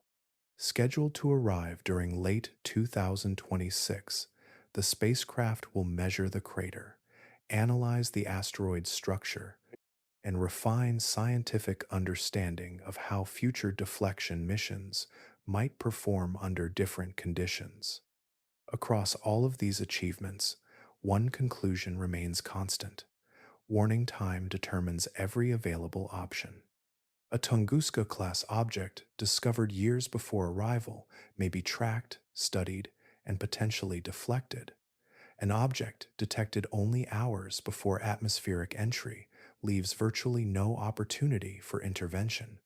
The greatest legacy of Tunguska, therefore, reaches beyond the explosion itself. It reminds humanity that preparation begins long before the sky changes, while there is still time for knowledge to alter the outcome. For much of scientific history, the image of an asteroid impact seems straightforward. A great rock crossed space, struck the surface, excavated a crater, and scattered debris outward from the point of collision. The scar left behind became the evidence. Geologists searched for circular depressions, shattered bedrock, and buried fragments, assuming that the greatest danger always arrived at ground level. Tunguska overturned that expectation without leaving the feature researchers had expected to find. The explosion transformed more than 830 square miles of forest while producing no impact crater, no surviving body resting upon the landscape, and no large recoverable fragment that could be examined in a laboratory. The destructive force reached the ground through compressed air rather than direct contact with solid rock. A cosmic object had released extraordinary energy before completing its descent, demonstrating that an asteroid could reshape an entire region without ever touching Earth's surface. That realization altered the scientific understanding of impact hazards. Atmospheric detonations became recognized as their own class of natural disaster, governed by different physical processes than traditional crater-forming impacts. Energy released above the ground spreads through expanding pressure waves capable of damaging broad areas simultaneously. Instead of concentrating destruction around a single impact point, an airburst distributes its force across an immense region, affecting everything beneath the expanding front of compressed air. Such events also present unique practical difficulties. A ground impact leaves unmistakable geological evidence that can survive for millions of years. An airburst often leaves comparatively subtle traces after forests recover, vegetation returns, and weather gradually reshapes the affected landscape. Detecting the incoming object also becomes more difficult during its final approach. There is no seismic signal announcing its arrival before the explosion, and no dust cloud rising from an impact site before the destructive energy has already been released. By the time physical evidence becomes unmistakable, the event has already unfolded. These discoveries forced researchers to reconsider the history of Earth's encounters with space. If Tunguska had occurred above an open ocean, a polar ice sheet, or an isolated wilderness beyond human observation, very little evidence might have remained for later investigators to discover. Without a crater to attract attention, many atmospheric explosions could disappear from the geological record after only a few generations. The historical catalog of cosmic impacts, therefore, almost certainly represents only part of the true story. This possibility has encouraged thoughtful discussion beyond geology and astronomy. Oral traditions preserved by cultures across different parts of the world sometimes describe blazing objects descending from the sky, brilliant lights appearing at unexpected hours, and destructive blasts occurring without earthquakes. Some researchers have suggested that a portion of these traditions may preserve distant cultural memories of atmospheric explosions that happened before written records existed. Such interpretations remain difficult to verify and continue to be debated, yet they remind us that human memory can sometimes preserve unusual natural events in symbolic form long after physical evidence has faded. The enduring lesson reaches beyond one Siberian morning. Tunguska demonstrated that the atmosphere itself can become the place where cosmic energy is released most effectively. Since that realization, scientists no longer measure danger only by the size of a crater that might appear. They also consider the immense power capable of unfolding high above the surface, where an unseen visitor may complete its journey without ever leaving a hole in the ground. Each passing decade has carried new instruments into the Tunguska landscape. Leonid Kulik worked with maps, compasses, interviews, and determined observation, building the first scientific picture from the evidence available in his era. Researchers arriving since the 1990s have returned with sonar, satellite positioning, microscopic chemical analysis, and laboratory techniques capable of examining particles far too small for the human eye. The questions have remained familiar, while the tools have changed beyond recognition. One of the most intriguing investigations has centered upon Lake Cheko, situated approximately 5 miles from the estimated epicenter. Some researchers propose that the lake formed when a surviving fragment of the incoming object reached the ground after the main atmospheric explosion. Sonar surveys revealed a cone-shaped basin unlike many neighboring lakes, and instruments detected a dense anomaly approximately 33 feet beneath the lake floor. Those findings are consistent with the possibility of a buried object, although they do not establish its identity with certainty. The proposal remains controversial because other scientists argue that Lake Cheko existed before the Tunguska Event. Sediment studies have produced differing interpretations, leaving the origin of the lake unresolved. Even so, the buried anomaly continues to attract attention because it represents one of the few locations where a substantial fragment might still remain beyond direct observation. Until deeper exploration takes place, the feature remains an intriguing possibility rather than a confirmed discovery. Living trees have contributed another archive. Survivors scattered throughout the blast region preserved yearly growth rings that record changing environmental conditions with remarkable precision. Those natural records clearly identify the growing season of 1908, when forest growth changed abruptly across the affected landscape. Comparing rings from different locations has allowed researchers to reconstruct how strongly the explosion influenced individual areas. The resulting pattern aligns closely with independently mapped damage, providing another line of evidence supporting modern reconstructions of the event. The ground itself has yielded evidence invisible to earlier expeditions. Peat bogs accumulate material gradually, preserving thin annual layers that function like pages in a natural archive. Scientists examining samples collected from different depths have identified a distinct layer corresponding to 1908. Within that horizon, they found elevated concentrations of iridium, tiny magnetic spherules, and unusual carbon-rich particles consistent with material originating beyond Earth. These microscopic remnants survived, even though larger fragments did not. Such particles represent the closest physical sample ever recovered from the Tunguska object. Individual grains measure only microscopic dimensions, escaping notice for generations until analytical techniques became sensitive enough to isolate and examine them. Their chemical composition broadly resembles material expected from a stony asteroid, strengthening the interpretation favored by many planetary scientists today. The evidence does not eliminate every alternative possibility, yet it shifts the balance toward an asteroid origin more strongly than ever before. Even after more than 100 years of investigation, one important possibility remains unopened beneath the sediments of Lake Cheko. If the buried anomaly eventually proves to be an authentic fragment from the incoming object, laboratory analysis could determine its precise composition and finally answer the question that has accompanied every expedition since the earliest surveys.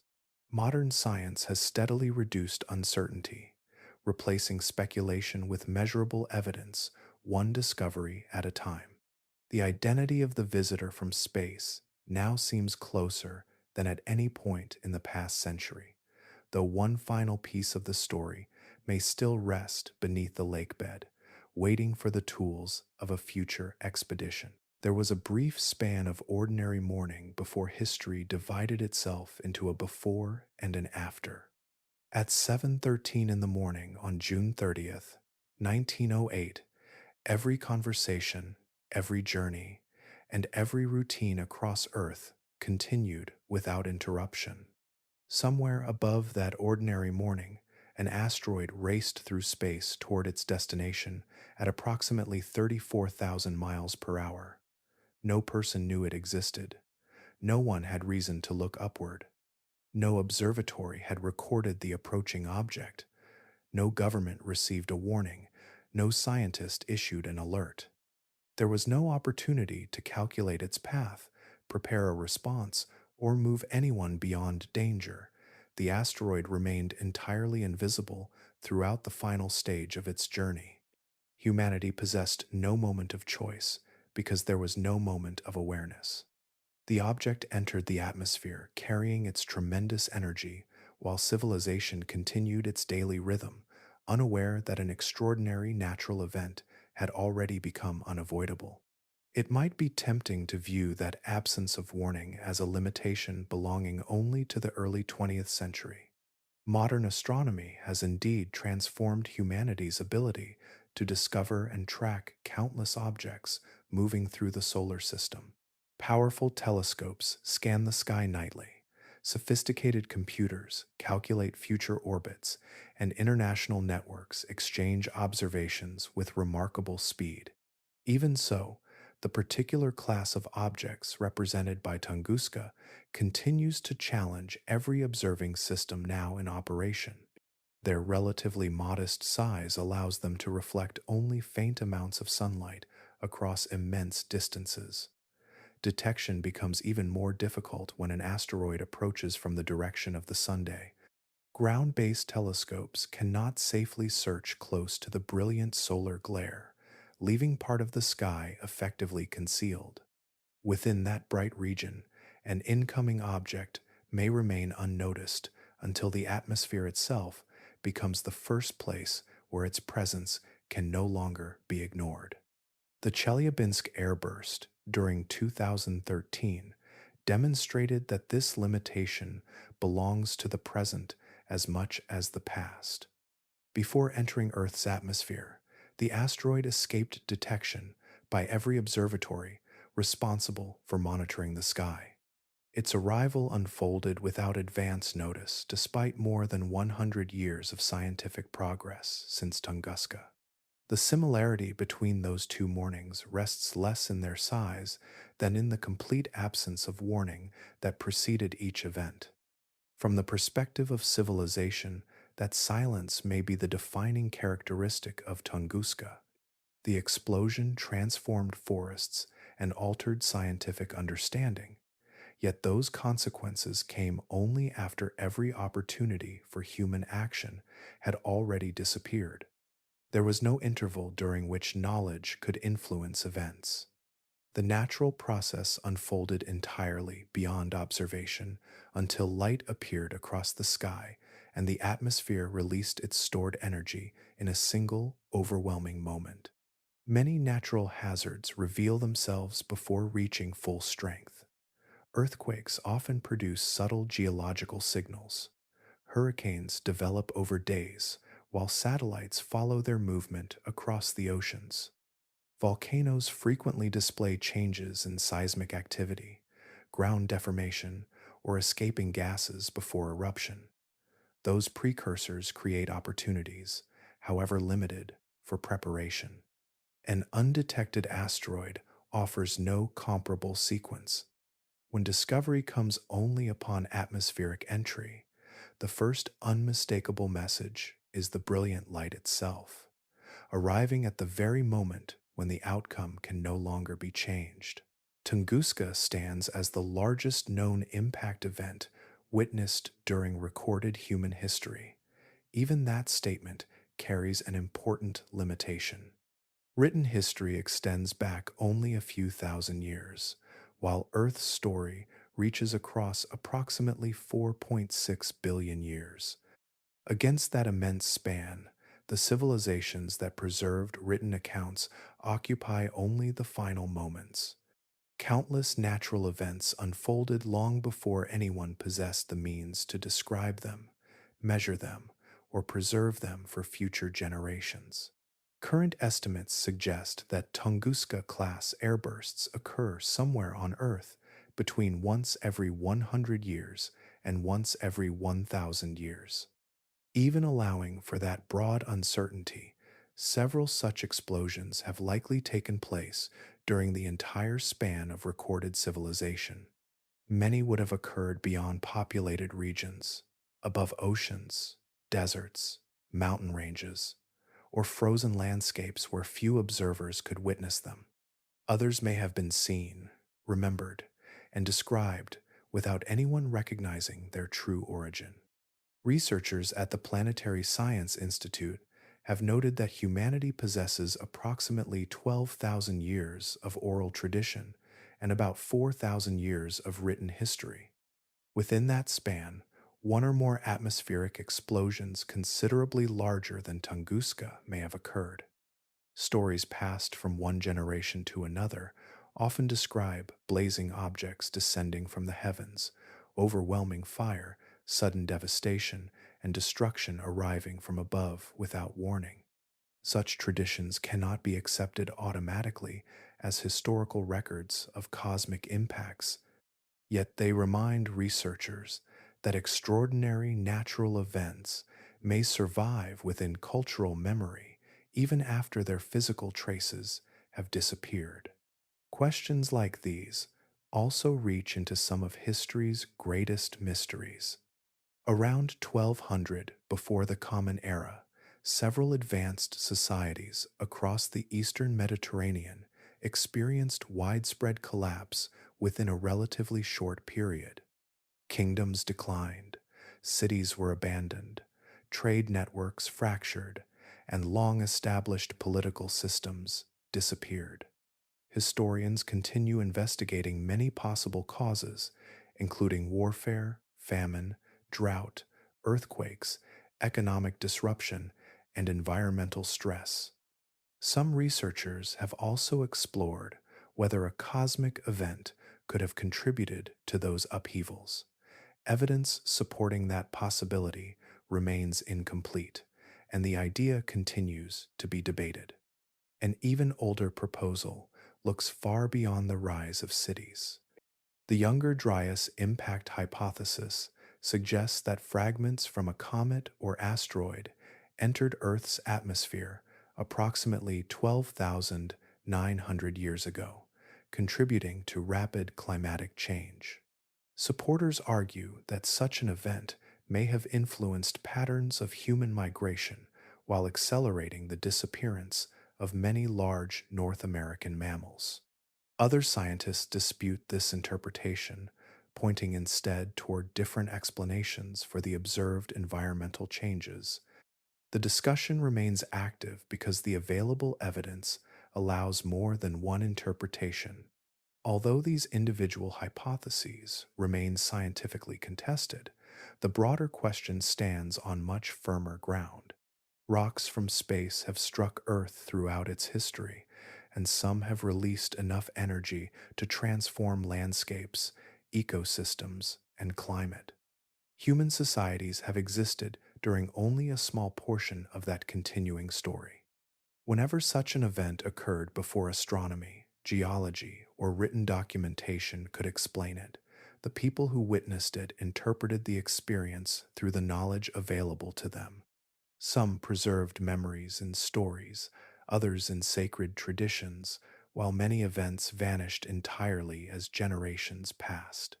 Tunguska reminds us that history is shaped not only by what survives in books, but also by moments the sky recorded long before humanity understood how to read them. Some moments in history emerge from decisions, ambitions, or chance encounters between people. Tunguska belonged to a different category altogether. The path of the asteroid had been determined long before humanity built its earliest cities. Earth's rotation had been unfolding with unwavering rhythm for billions of years. Their meeting above Siberia resulted from celestial geometry alone, a precise alignment of motion governed by gravity across immense stretches of time. Nothing guided the asteroid toward an empty forest with purpose or intention. Nothing deliberately turned St. Petersburg away from danger during those final hours before sunrise.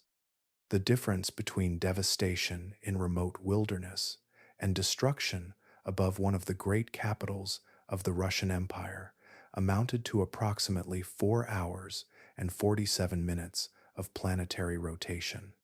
During that interval, Earth simply continued spinning beneath the incoming object, carrying cities, forests, mountains, and oceans through space until the trajectories finally intersected. That realization places every civilization within the same larger pattern. Throughout history, kingdoms have risen and disappeared through warfare, disease, famine, political conflict, and environmental change. Alongside those familiar forces, another influence has always existed beyond human control. Countless fragments left behind during the formation of the solar system continue following ancient orbits, crossing Earth's path according to physical laws that neither recognize nor distinguish the civilizations passing beneath them. Fortunately, geometry favors empty landscapes most of the time. Populated land occupies only a small fraction of Earth's total surface, approximately 3% by current estimates. That means a Tunguska-class explosion is statistically far more likely to occur above wilderness, open water, deserts, mountain ranges, or polar regions than directly over a densely inhabited city. Roughly 97% of possible arrival points contain comparatively few people. Those probabilities explain why humanity has witnessed relatively few catastrophic urban impacts despite the continuing movement of natural objects through the inner solar system. Statistics, however, describe populations rather than individual events. Every trajectory ultimately reaches one specific destination. During 2013, the Chelyabinsk asteroid passed directly above a city containing more than 1 million residents. Fortunately, that object proved considerably smaller than the one that exploded above Tunguska. Windows shattered across the city, thousands of buildings suffered damage, and many people were injured by flying glass.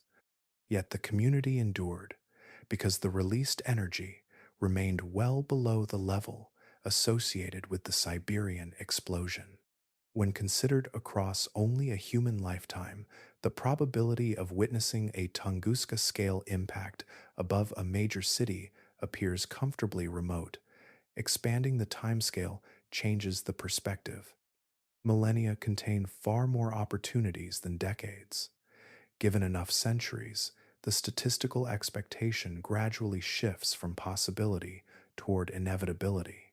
Geometry eventually places an object above a populated region simply because Earth continues rotating beneath countless future trajectories, just as it has since the earliest chapters of planetary history. The deeper lesson reaches beyond probability itself.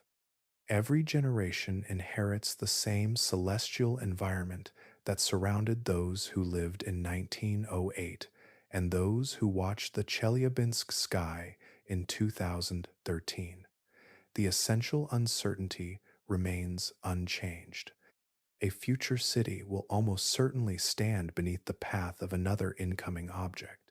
What humanity continues striving to change is the interval between discovery and arrival, creating the precious span of time in which knowledge may finally influence a meeting once governed only by geometry. Certain dangers emerge from human decisions. Pandemics can be intensified or limited through public health measures. Climate change reflects choices made across generations. Nuclear weapons exist because people designed, built, and continue to maintain them. Each of these risks is shaped, at least in part, by human action or human restraint. The challenge presented by an asteroid belongs to an entirely different category, one that exists whether humanity succeeds or fails in every other endeavor. A rocky object crossing Earth's orbit is indifferent to politics, culture, economics, and morality. No act of wisdom persuades it to change course. No treaty alters its trajectory. No improvement in human character influences the laws of gravity that guide it across the solar system. Once such an object exists on a collision path, only two practical possibilities remain. Humanity discovers it with enough time to respond, or it remains undiscovered until the atmosphere announces its arrival. For that reason, planetary defense presents an unusually clear civilizational responsibility. Unlike many global challenges, success depends less upon persuading billions of people to behave differently than upon building reliable scientific systems capable of observing, calculating, communicating, and, when necessary, intervening. Competence becomes the defining requirement. Telescopes must operate consistently. Observations must be shared rapidly. Orbits must be calculated accurately.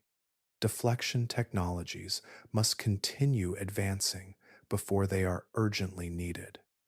Every link in that chain depends upon preparation rather than reaction.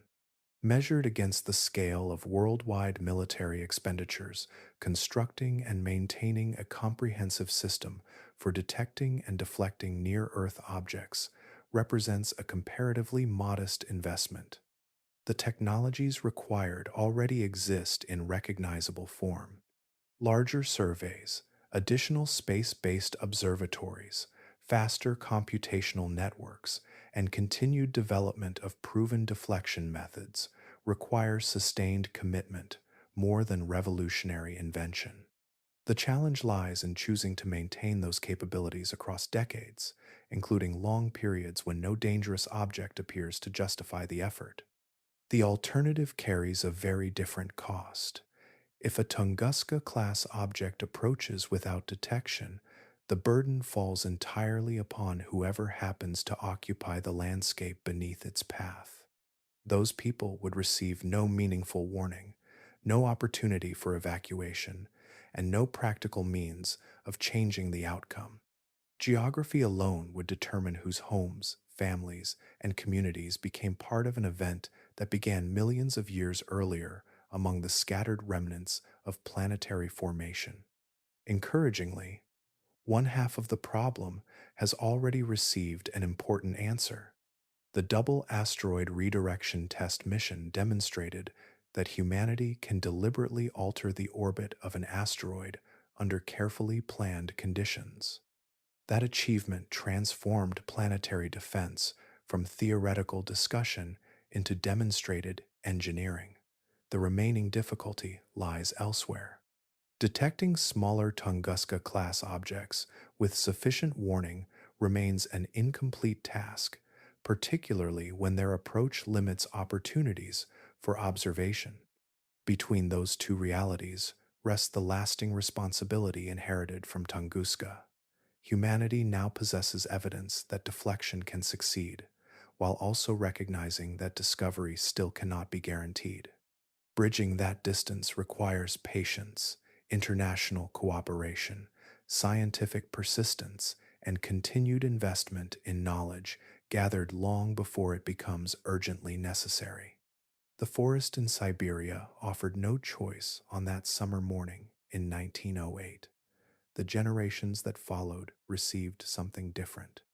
They inherited the opportunity to reduce the uncertainty that once seemed impossible to escape, turning a lesson written across the sky into one of the most practical responsibilities of the modern age.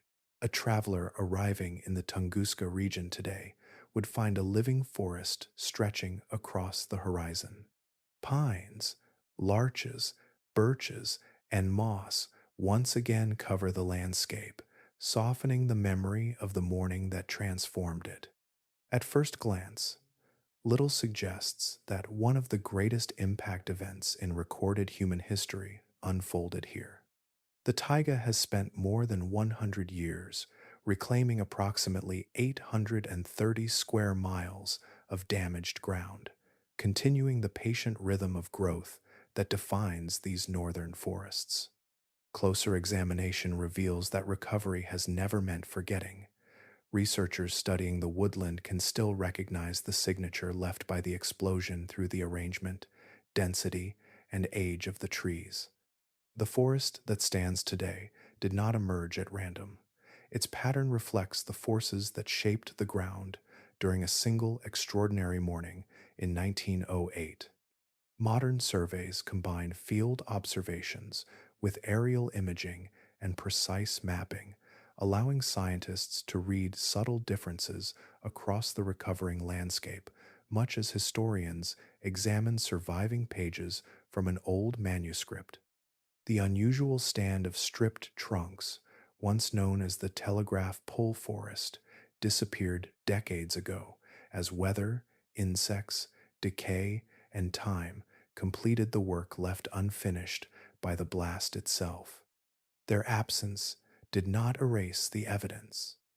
New generations of trees filled the open spaces, growing according to conditions created by the original shockwave. Variations in spacing, age, and orientation preserve information about the direction and strength of the forces that passed through the forest.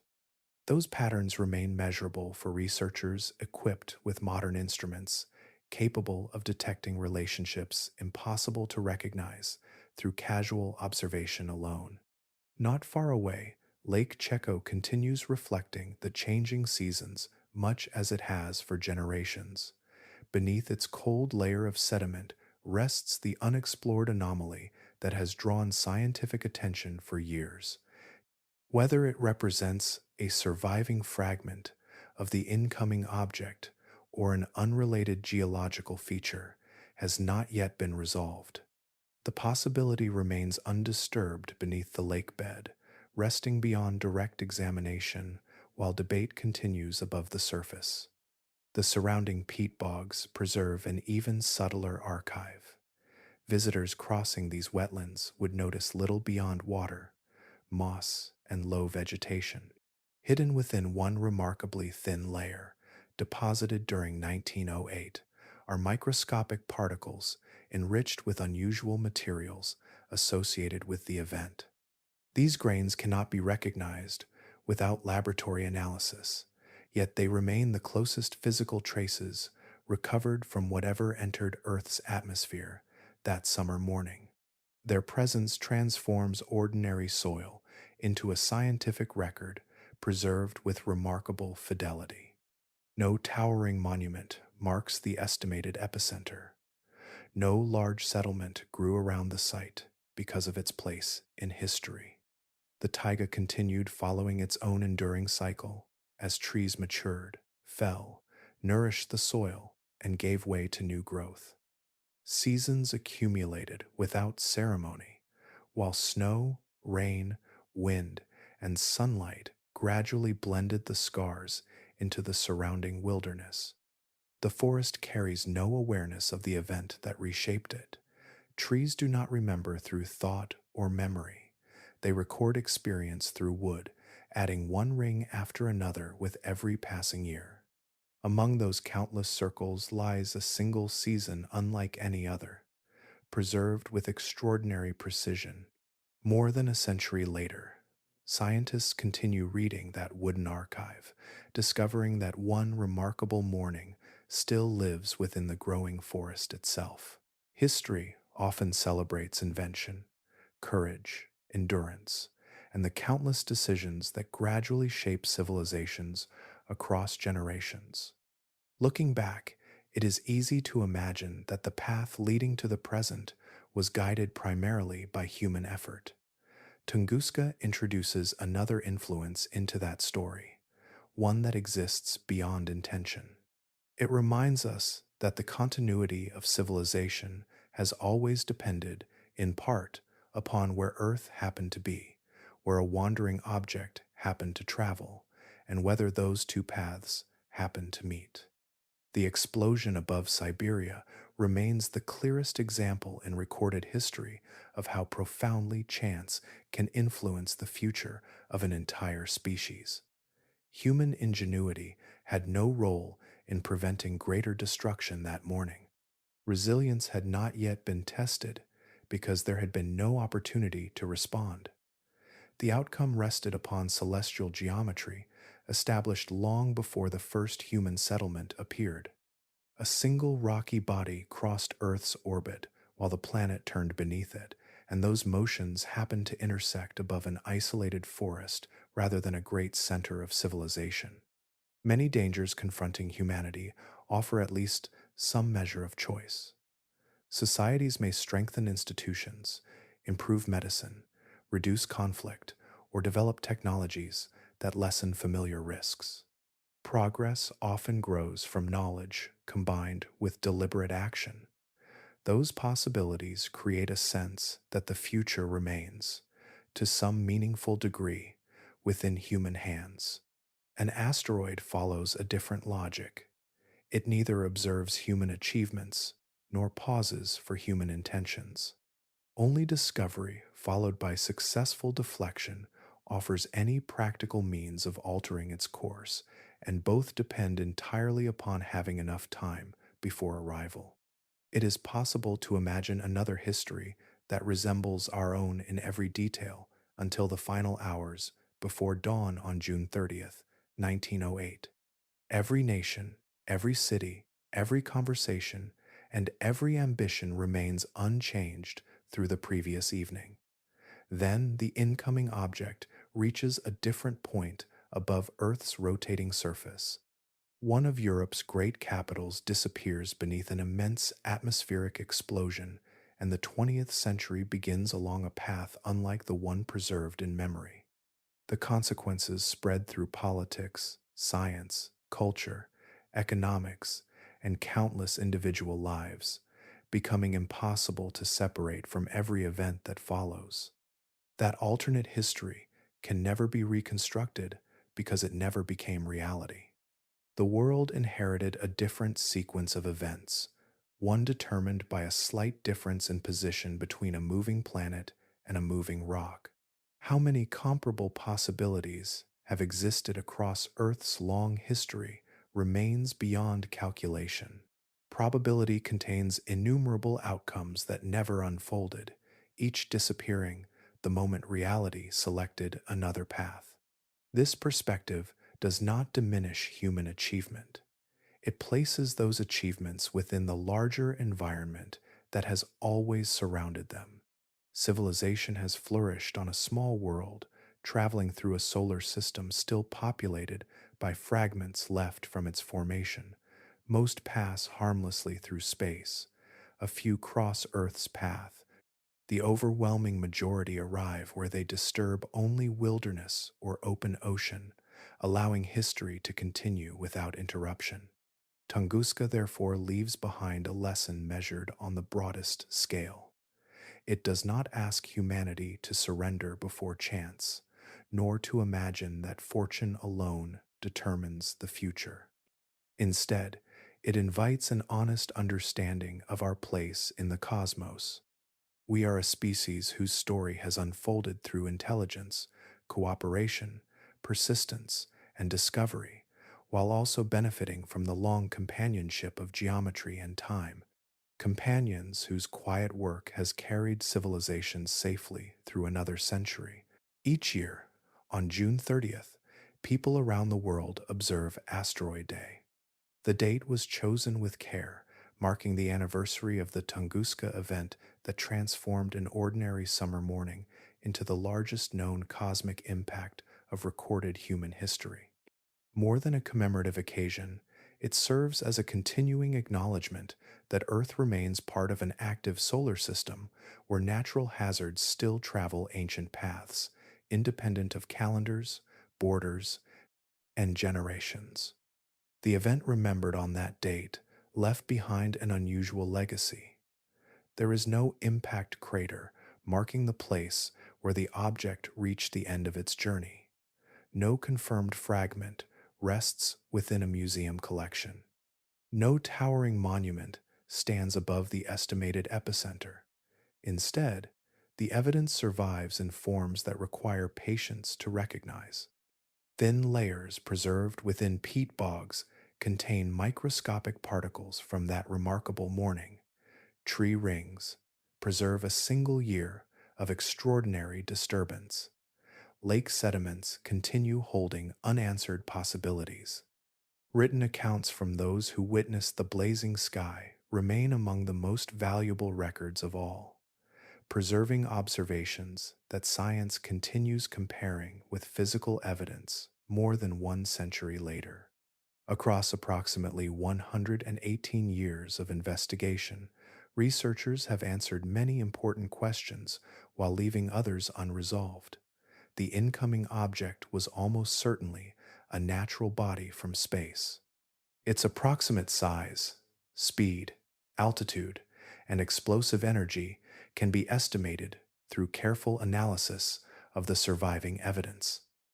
Even so, every reconstruction contains margins of uncertainty. The exact identity of the object has not been confirmed. Its precise trajectory remains the subject of continuing study. The anomaly beneath Lake Cheko has not been recovered for direct examination. Every new investigation sharpens the picture while reminding scientists that some details remain beyond complete certainty. The sky has not changed its habits since 1908. Countless asteroids continue circling the sun along paths established long before humanity appeared. Most never approach Earth. Many are discovered and tracked without difficulty. Others, particularly those belonging to the same general size class as Tunguska, remain challenging to detect under certain observing conditions. Somewhere among those countless orbits, another object of similar scale almost certainly exists, following its own patient course through the solar system, whether or not anyone has yet noticed it. That reality places the future in a clearer light than the past could offer. The greatest difference between the world of 1908 and the world of today is not the existence of incoming objects. It is humanity's growing ability to search for them, calculate their trajectories, and develop methods capable of changing their paths before arrival. Those capabilities remain incomplete, yet they continue improving through persistent scientific effort, international cooperation, and the determination to learn from a single unforgettable event. The morning above Siberia was clear. People many hundreds of miles away saw a brilliant fireball crossing the sky, yet nowhere on Earth did anyone recognize what was approaching before it entered the atmosphere. That remains the defining lesson carried forward through every generation that has studied Tunguska. The story reaches its natural conclusion there, in the meeting between a small planet and a wandering fragment of its cosmic neighborhood. The work it inspired continues wherever people lift their eyes toward the sky, not in expectation of certainty, but in the enduring belief that knowledge gathered today may one day become the difference between witnessing an event and preventing one.